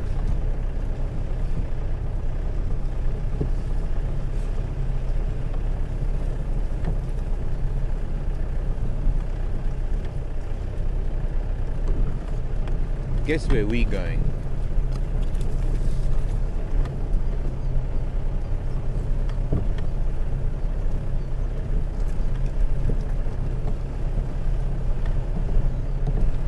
My lad Sam wants to know. Oh, Fam wants to know. My lad Fam wants to know if elephants have baby teeth and adult teeth, and yes they do. Their tusks, yes, they get baby tusks, tushes, and then they get their adult teeth, well their adult tusks. But their molar set starts from when they're young. Their first set comes out when they're a year, and they get their second set, and then they go through 6 sets of those teeth. So as adults they're constantly replacing their main chewing teeth, the molar sets. But it's only their incisors, their tusks, that they have one set of baby teeth and one set of adult teeth. So I see a hyena. I see some little ones. It's been a long time since I've made it here to have the children around. And here they are. Look at this.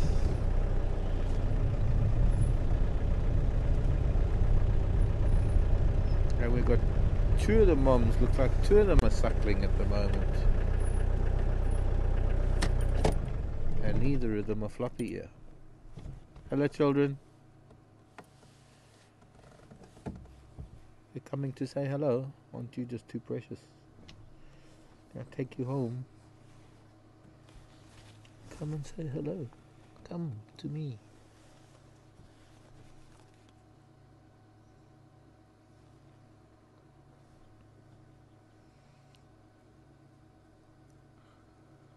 Are you just too precious?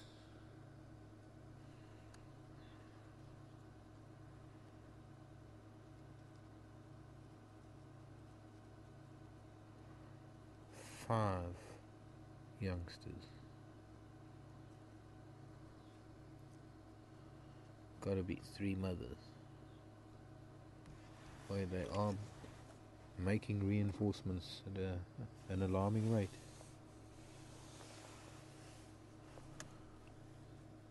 Hello, baby.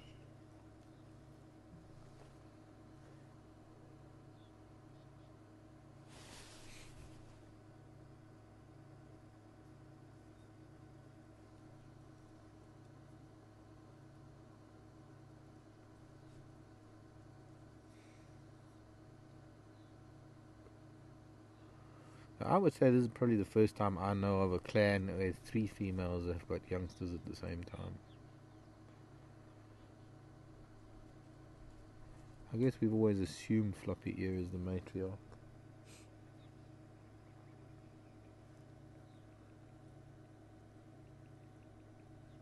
She might be at the entrance, the other entrance around the corner.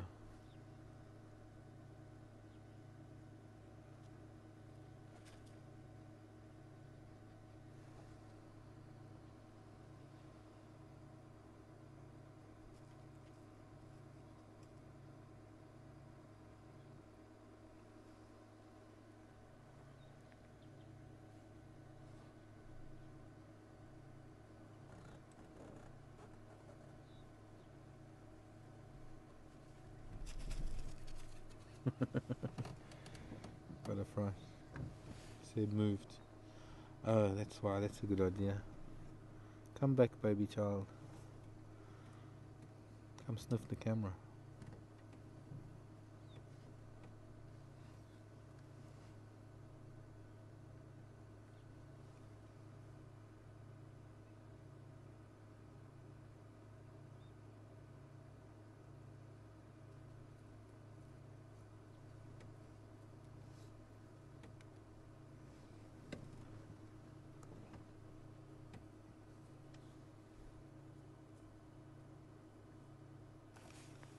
This is my leg. This is my shoe.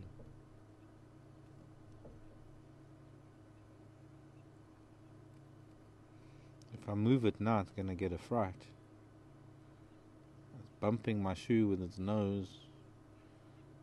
I'm lucky it's got a steel cap in the toe, because if it took a bite, it might get to my toe. Hello, baby. You like the smell of my feet? I don't.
I think she got bored with us.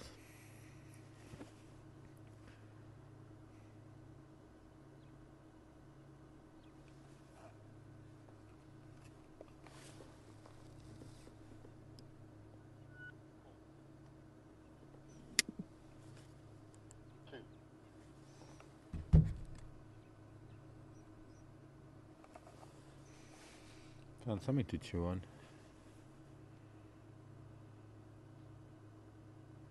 Let's see what happens when it approaches that other female suckling.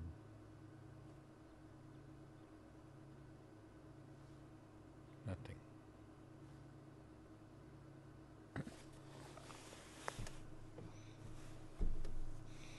Cindy wants to know if the mother hyena feels threatened at all by the babies approaching us. No, not at all. Both of these mothers are suckling and they know full well about the vehicles. They've both done exactly the same thing with vehicles probably in their youth. And so they're probably quite okay with it. It's an incredible amount of trust that flows between all of us now in these circumstances. Them trusting me, me trusting them, me knowing that that I don't know, just knowing.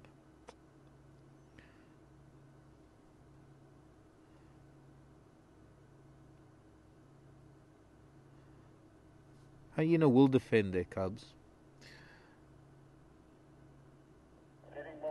But there's no reason why I would be a threat right now. They're coming to me. I'm not going to them.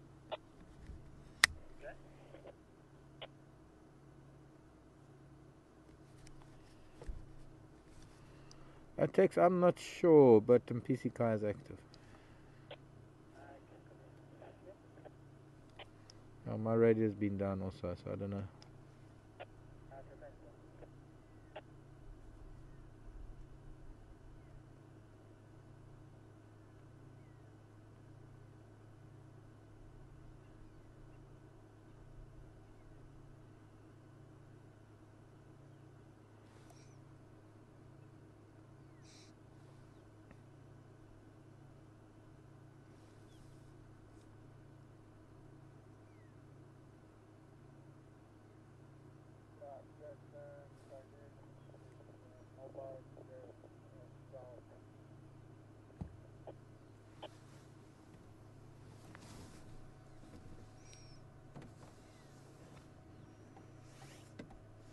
But you see, by sitting and doing nothing and letting them come and sniff the vehicle and not finding really anything interesting and them losing interest very quickly is good, because they learn that there's nothing to the vehicle. There's no need to shoot.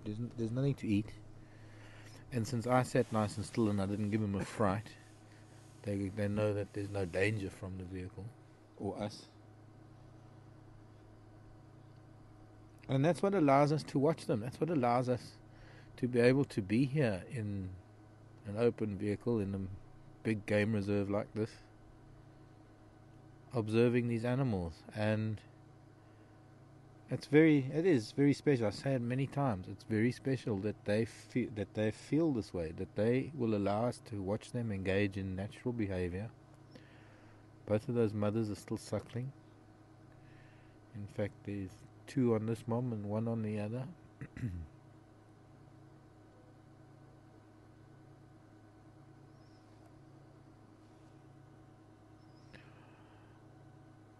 And that these mothers are not concerned with our presence. They know that we're not going to do anything to their children.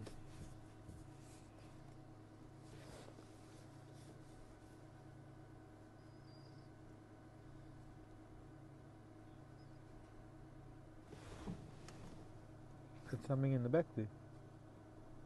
I thought I heard a noise. No, if you didn't, then I must have heard something else. Hearing things.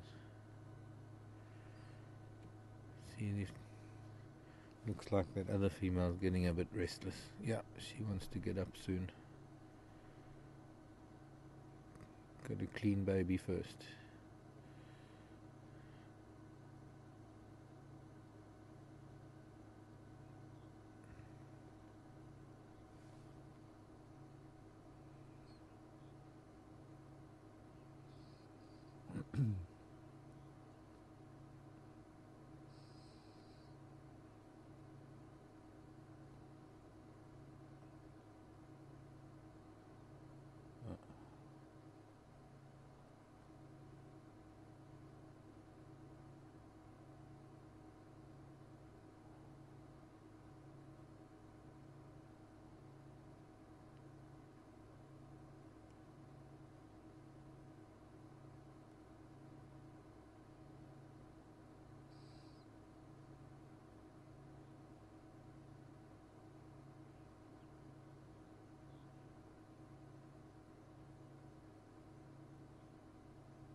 Again. Hello. Again. I haven't moved at all.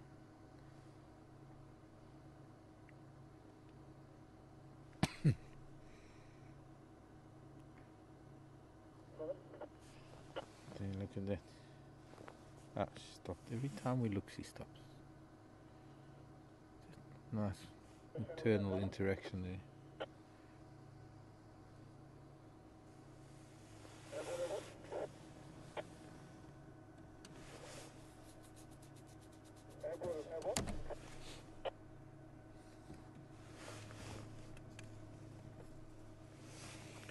Debbie wants to know if we have striped hyenas in South Africa.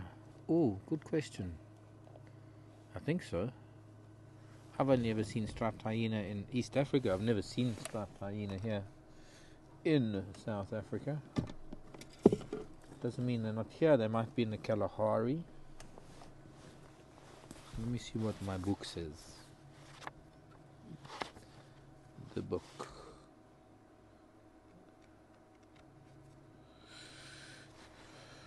Aardwolf.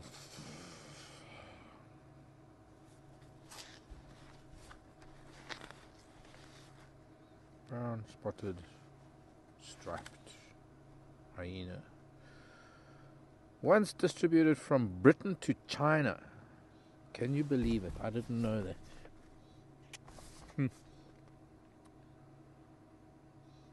Now found only in North and Northeast Africa. The Middle East, Turkey, the Caucasus, through Uzbekistan to all India, from sea level to 3,000 meters. Most southerly records are from central Tanzania. Well, the most southerly place, the place that I saw them was in northern Tanzania. And I didn't see any sign of them either in Selous, which is southern Tanzania. But there you go. No striped hyena this far south. And those that I saw in Tarangire National Park were the only ones I've ever seen.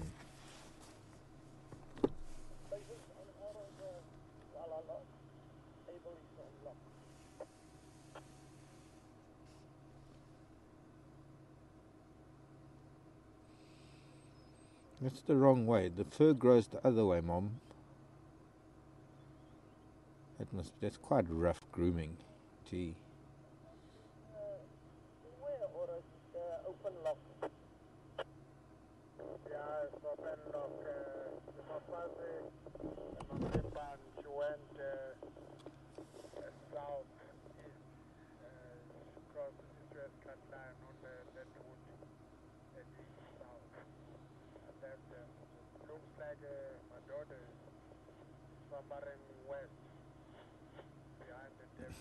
Babies squirming.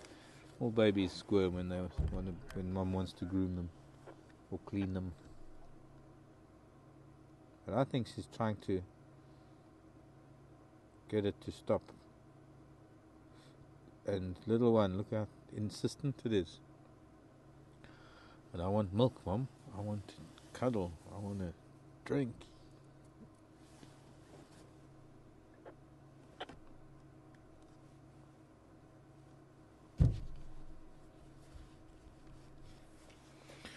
Cindy wants to know if I ever touched the animal. No, Cindy. That's a bit of a no-no. I knew she was getting ready to get up. That's quite a little one. That's a very little one.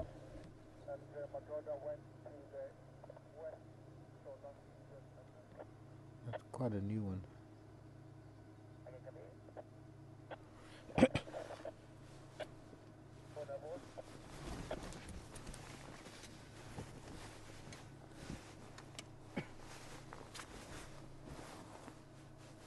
Oh. Really? I'm stuck. I'm stuck. I've got...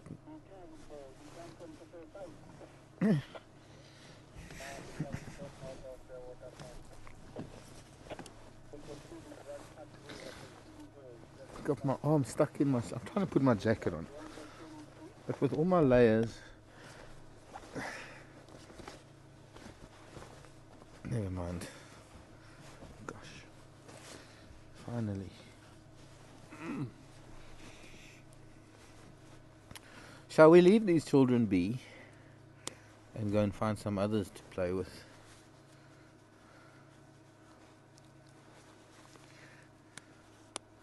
No, but Cindy, you see there, I let little one touch me. Or they didn't touch me, touched my boot with its nose. And I've done on many occasions in the past. I've let hyenas come and touch my boots.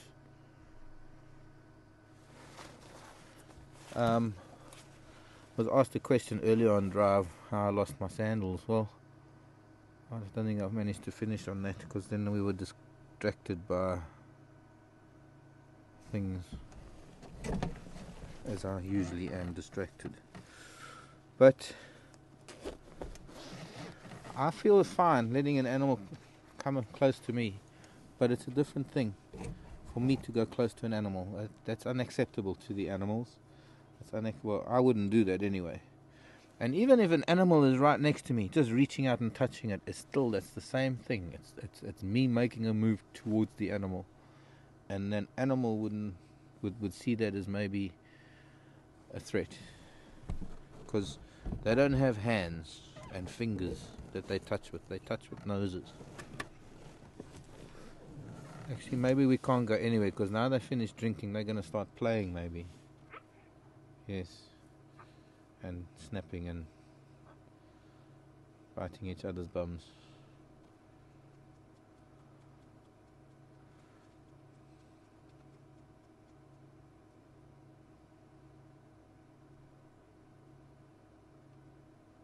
I think they must have a little bone there or something, a little scrap of something. Maybe.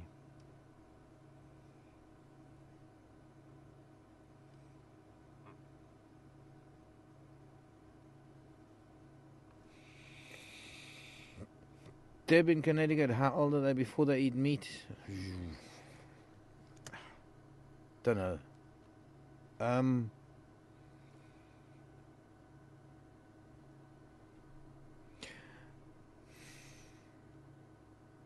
You know, when they still eyes closed, suckling on mom inside the den, and she comes back from a kill, they taste the blood on her. They lick her face. They already get a taste then. At what age the females, what age they start bringing back scraps to the den, I don't know. I honestly couldn't tell you. It could be 6 weeks that they start gnawing on things. Could be. I really don't know. I think books say different things, but it's you know, books are one thing. It's my life has been about being with them in the wild and never being able to be around that first moment because I would have to be only with the hyena 24 hours a day to be able to get an answer like that, to be able to see. I mean, when we had the wild dog pups in the den,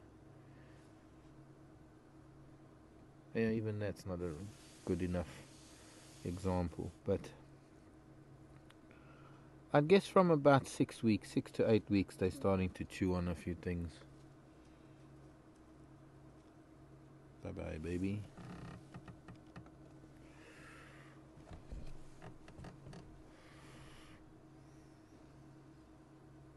Okay, we got the shutter speed way down to be able to show you this, but it's getting too dark and I'm not happy about using the light on these babies. So I'm going to leave them.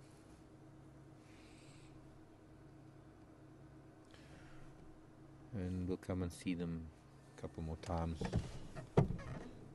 Okay, now where's that little one behind you?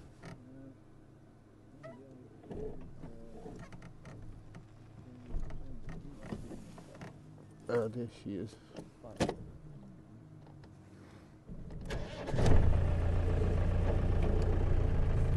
Let's see what these, just say goodbye to the adults quickly. Bye bye, babies. They're around on this side of this entrance. I heard some moaning and groaning. They're around on this side of this entrance. I heard some moaning and groaning.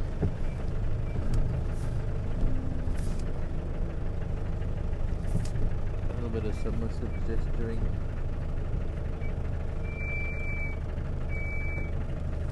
This is the adult side of the den, other side's baby side. This is where the adults are. Two adults grooming each other, well, one grooming the other. Yeah, it is too dark. I can put the lights on where is it? Put the lights on these girls, that could be alright.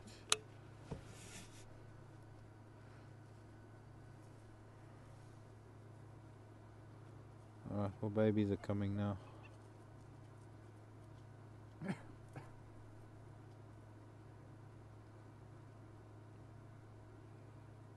Okay, I think these youngsters are too small to have bright lights on them at this stage. So. Oh, sorry. Lift the tire while I'm starting up. Bye bye, babies. See you tomorrow or the next day.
Madeline would like to know about the strength in the hyena's jaws. What would you like to know, Madeline? I don't know what. Well, I can tell you that is to assist them in breaking through bones so that they can perform a vital function. You see, much the same way as you get elephants that break down some of the plant matter that's too big for most other animals. Hyenas can break down animal matter that's too big for other animals.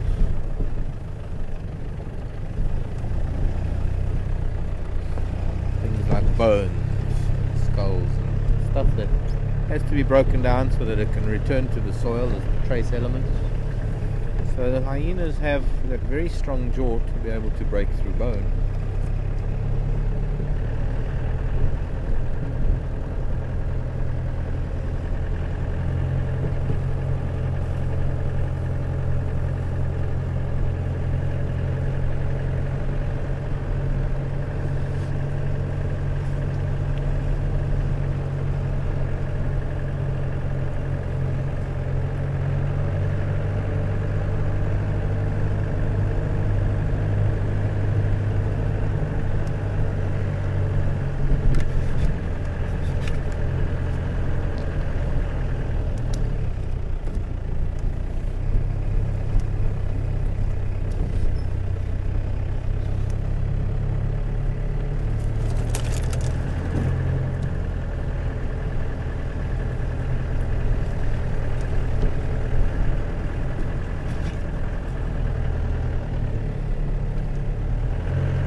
Welcome back. Just a quick battery change on the camera.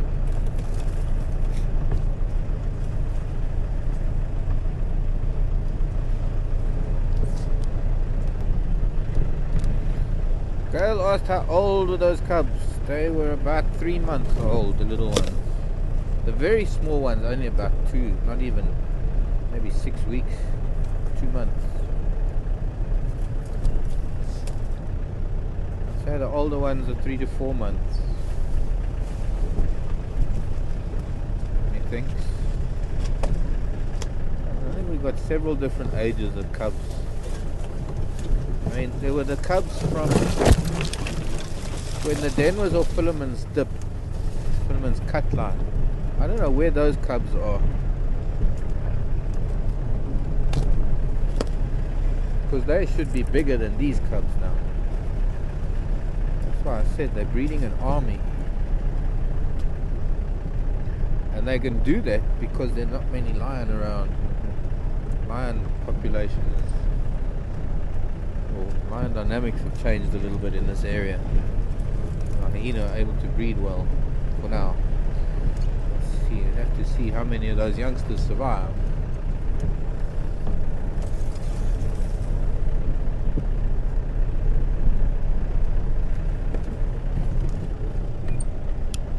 Look at that.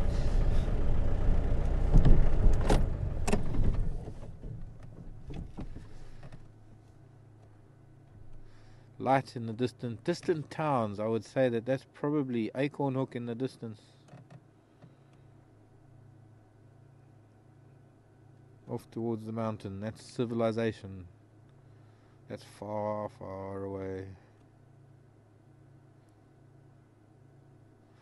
That is the land of far, far away.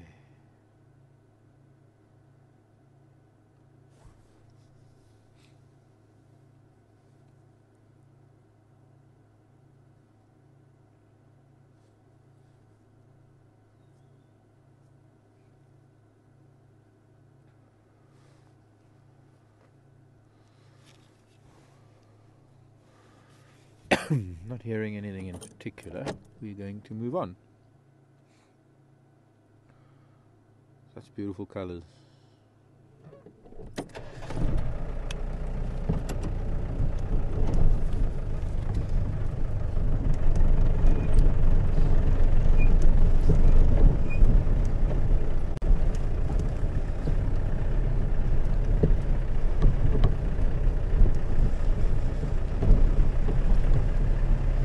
Open areas deserted. No, look, there's Tara's white-tailed mongoose. Something about it.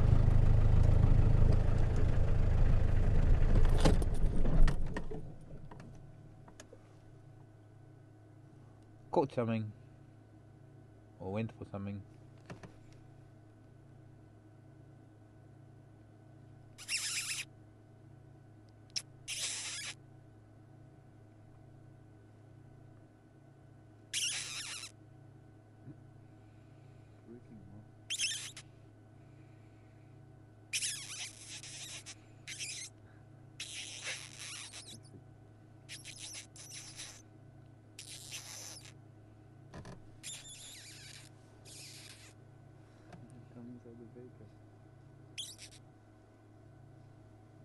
I'm sorry I'm teasing you, little one, but we just want to get a good look.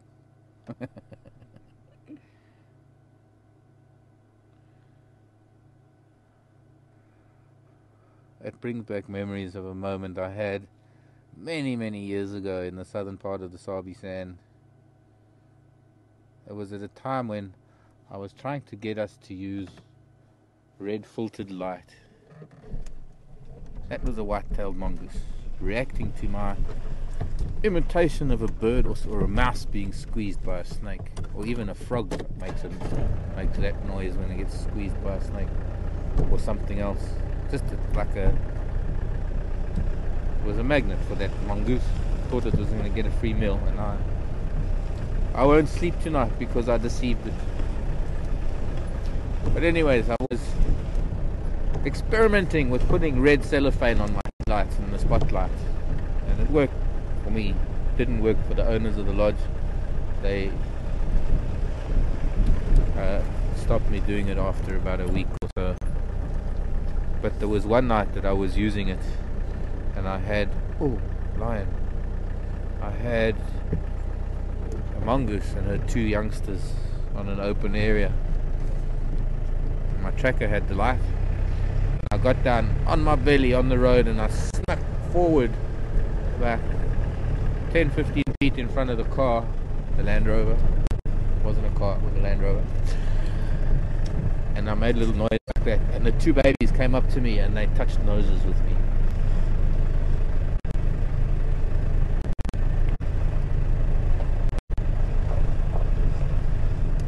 I've also done that without making a noise, just taking a feather, because I've always, I don't know if you've ever seen any of the photographs of my Land Rover, always feathers around my Land Rover. In fact, I asked people like Duncan who go back 20 something years with me, there's always been feathers sticking out of the dashboard of my Land Rover. And I would take that feather and I'd twist it in the grass so that it sounded like a bird, and that would also attract some of the nocturnal thingies. Just enough to come and have a look. Doesn't always work, I have to be honest. As surprised as you are, or gee, where's my tongue today? I'm just as surprised as you all that she did. That could be the little mongoose that used to come out onto quarantine. A mongoose they called Moja, I think. Mojo or Moja. Two different words. One Swahili, one Caribbean. I'll go with the Swahili Moja rather than Mojo. So zebra, and no vehicles here. But there are toes of a cat underneath all these zebra tracks. If I could just find one track of the cat that hasn't been stood on by the zebra. Still, they're old cat tracks.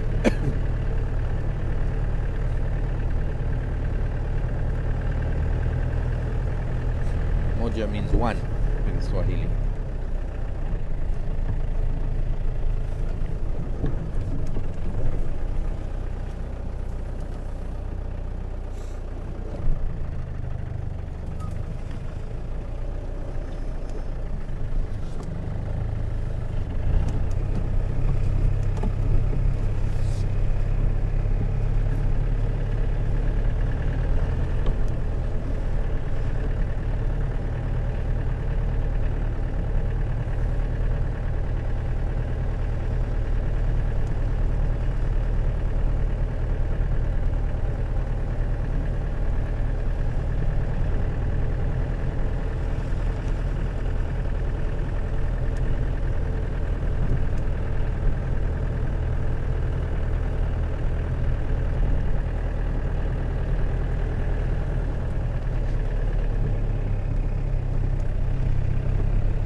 Of eyes from a herd of impala.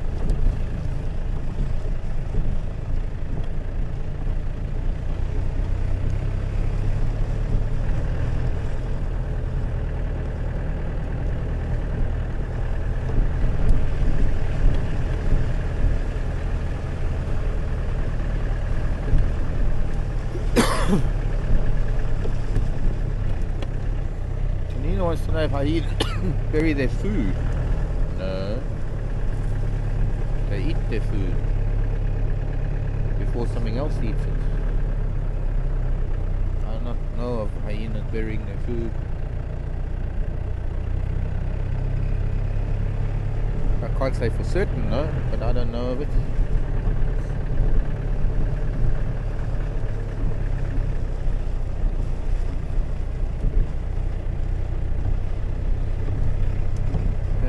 animal ever jumped in the Jeep? You mean the Land Rover? No Jeeps here. Sorry to say. But not in my lifetime. No, not in my time. As in all my years of guiding, never had an animal. I know of one or two incidents where it happened. There was an accident once at another lodge here in the Sabi Sand where a guy had parked his car, his Land Rover, underneath a tree with a leopard on a kill. And she got a little bit intimidated, and I don't know, this is what I heard. So I don't know how it all went down. I was far away at the time, but evidently leopard took the quickest route, which was using the vehicle as a jumping spot to jump down, and jumped on a guest or something. Craig, you know that incident.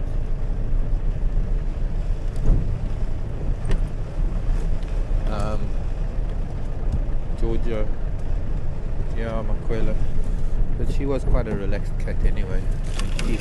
She got. I've had her, you know, where I had my foot today on the little running board on the outside of the vehicle when the little hyena came to sniff. I've had that leopard putting her front feet on that running board, and also bringing her face up close to mine. And that was when I had a Land Rover with the door on. Anyways, other than that, no. I often get things falling out of trees, like maybe spiders or snakes or caterpillars, grasshoppers. Especially when you're off-road in summer, you get things falling on the vehicle, but not intentionally jumping. Oh, I've had a tree frog jump on the vehicle. That was frightening. Sorry, only kidding. Can't think of any other incidents. I've had animals running into the vehicle because of the spotlights. That was frightening. Really, real frightening. Not my vehicle, never happened to me. Happened to one of the other guides when he was at the sister lodge. I was at a lodge called River Lodge, he was at Bush Lodge. And it was end of drive time, in fact. And they were watching lion and wildebeest on the airstrip, the other side of Bush Lodge. And wildebeest ran into the light.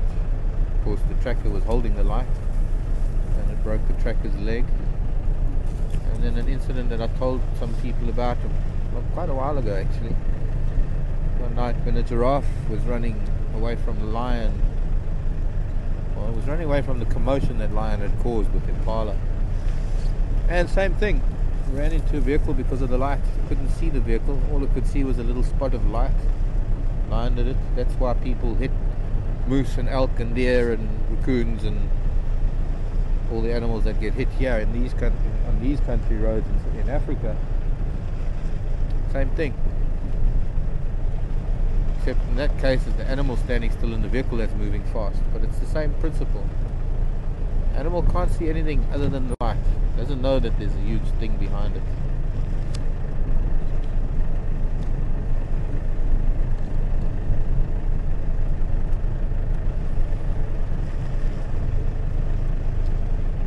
But jumping in, no, not to my knowledge. Nothing serious. Elephant. No, of an elephant that put a tusk into a vehicle. No, rhino that's put a horn in a vehicle.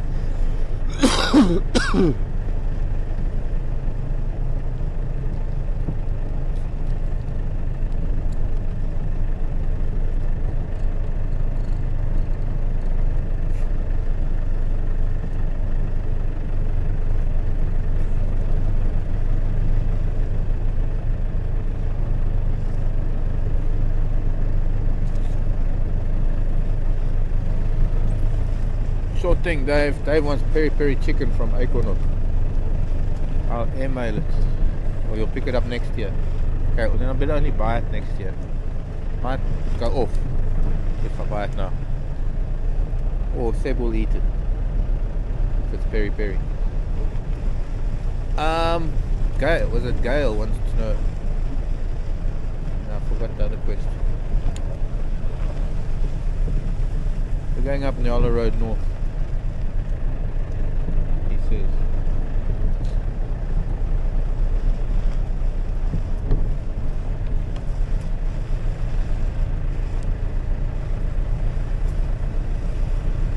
No, completely slipped my mind. I think it was Gail asking the question.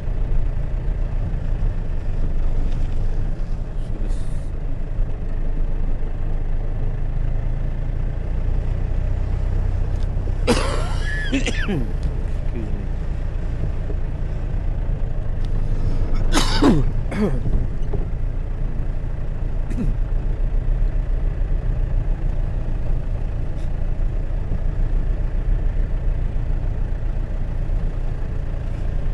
Question?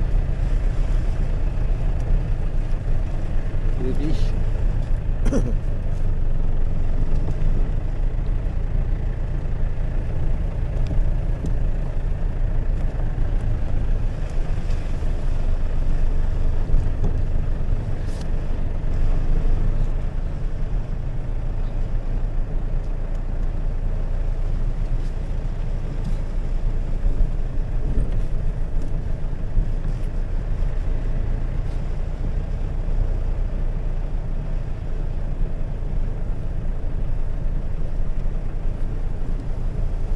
Slipped my mind that other question now. Completely. Did I say Nyala Road North? I mean Sandy Patch North.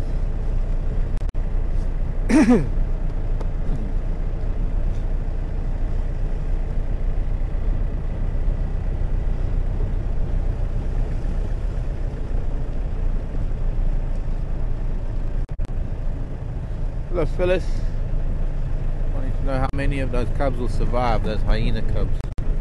What is the threat to them? Well, their own squabbling for one, as they're getting older. There's something in there.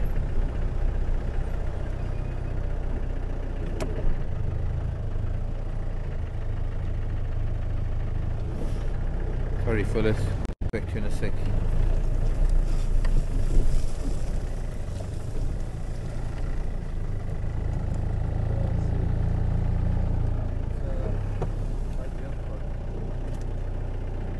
What? Patty fox. Not here, no. Not here, I don't think. Looks like a duiker to me. A duiker. Yeah, it's a duiker. I don't know if we'll get to see. Try and get the eyes, if I can get the light close to the angle of the camera. Oh, there, behind the tree. Let me go back a bit for you. There, you see the eyes, folks. See, when you scanning, you just do that, and you don't see the animal. You just see the eyes. Look how bright that is. And then sometimes you see big ears, and you say bat-eared fox, and it's not. It's a duiker. Very bright eyes, looking straight at us. Now you will only see that reflection if you're behind the light, which is why you don't always see the reflection when we find animals.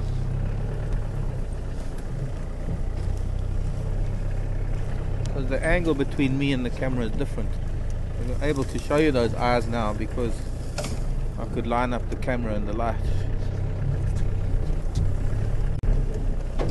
What you were seeing there is known as the tapetum. Tapetum lucidum. The back of the eye. Not the pupil, not the iris. Seeing a layer of almost mirror cells, light reflective cells. Well, Seb thought it was a bat-eared fox. I thought it was a caracal for a minute. And that's why I turned in to get a better look. So we don't need to disturb a duiker. It's diurnal mostly. Well, they don't really sleep. We need them in the daytime, so we don't need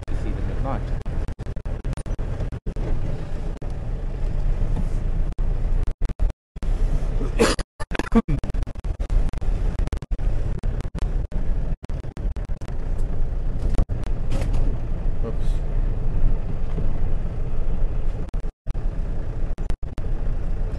That was a question earlier. That was the one that I forgot. Do animals ever get out into the inhabited areas? Yes, occasionally they do. Sometimes if they're very clever, like some of the leopards, they will come back. Sometimes they unfortunately don't come back. In general.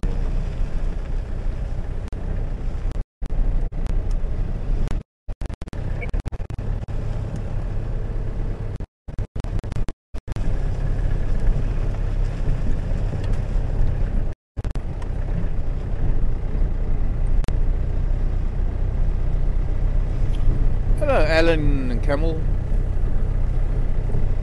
If we came back from drive and we went to the kitchen to make tea,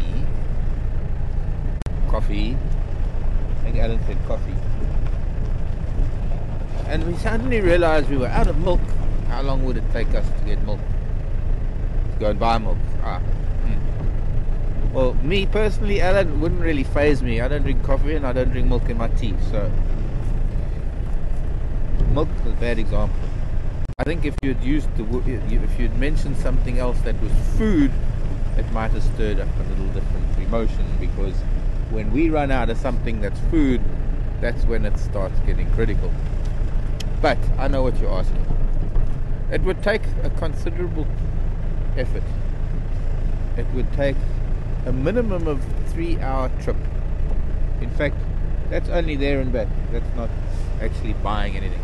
So call it, if you had to drive, no, but that's Hoedspruit, okay, that's extreme. That's going for something major to, that's a major town.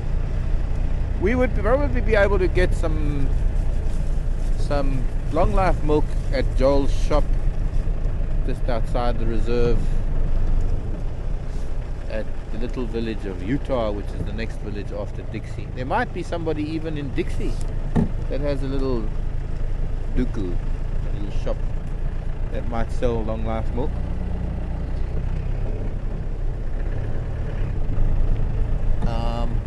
But of course the other thing is that we would just have to go to the lodge and borrow some milk. Now there's some pretty interesting eyes in there. They're very big. It's more orange than the Daker that we saw now. And what will, oh, big piece of wood. It's way too deep. Got a very small head. Could be a genet in the tree, but I'm not going to be able to get in there.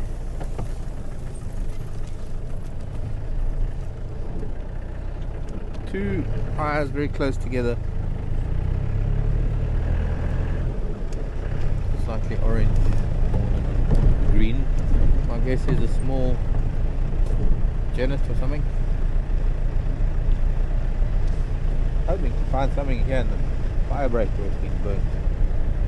Something sniffing around. Maybe the very night of the fire would have been the better night to do it.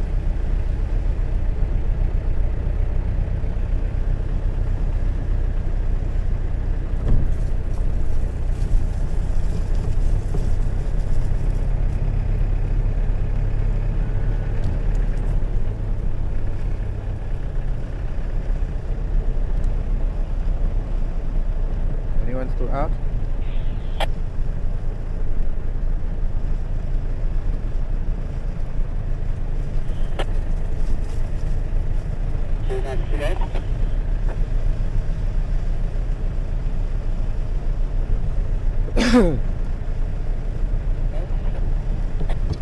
They're burning.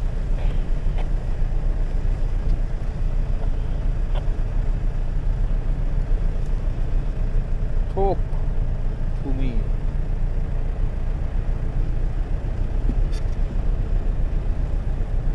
Whenever you're lonely.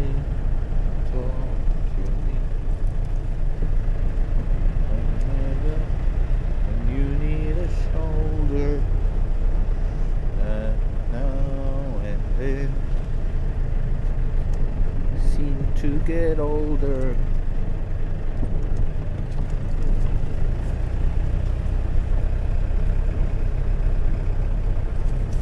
I'm making up words.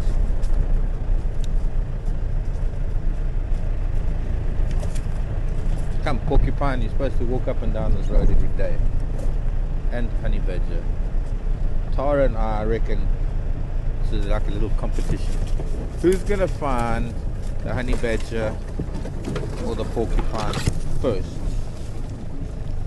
We found Janet, and we found white-tailed mongoose, and we found bush babies and African wildcat. Actually, Tara's got to catch up on the African wildcat.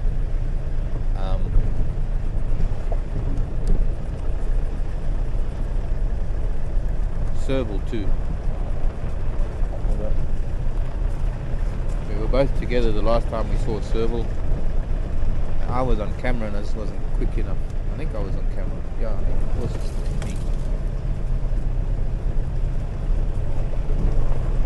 Couldn't get there quick enough.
Anybody home?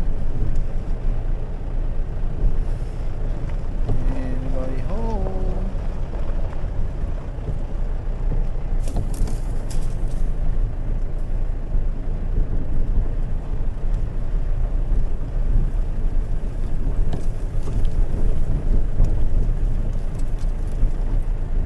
Moon's gonna be late tonight. Want to see how dark it is? That's how dark it is. Can't see a thing except the monitor on the front. But yes, perhaps this is why it's called Darkest Africa. Beautiful stars out there. In fact, actually won't be. Oh, look, there's a chameleon. Hello, child. So we can go back a bit.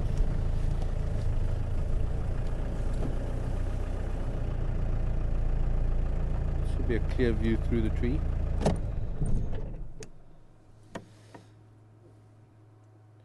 Bit naughty to be sleeping so low to the ground. What was that, an owl? I'm going to have to go back a little bit. Maybe make the light go back a bit.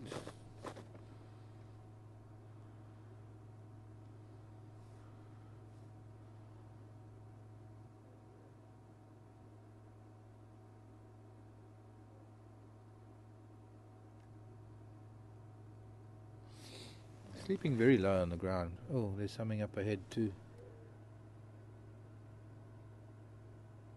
There's a lot of... What can you hear there? Yeah, your stuff as well. Very weird noises. Just gonna quickly see what's up ahead. Good night, chameleon. That's a bush baby, jumping from tree to tree.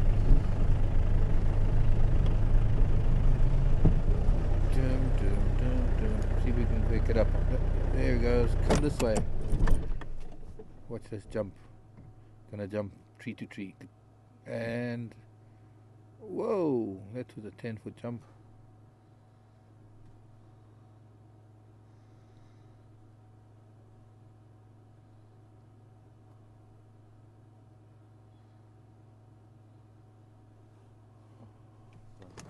Hard to follow it with the light and the camera and the monitor and everything.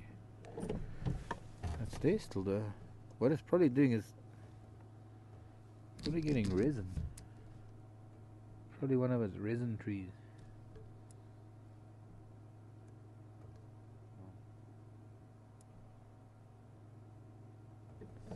And the bat just turning into that gap in the trees.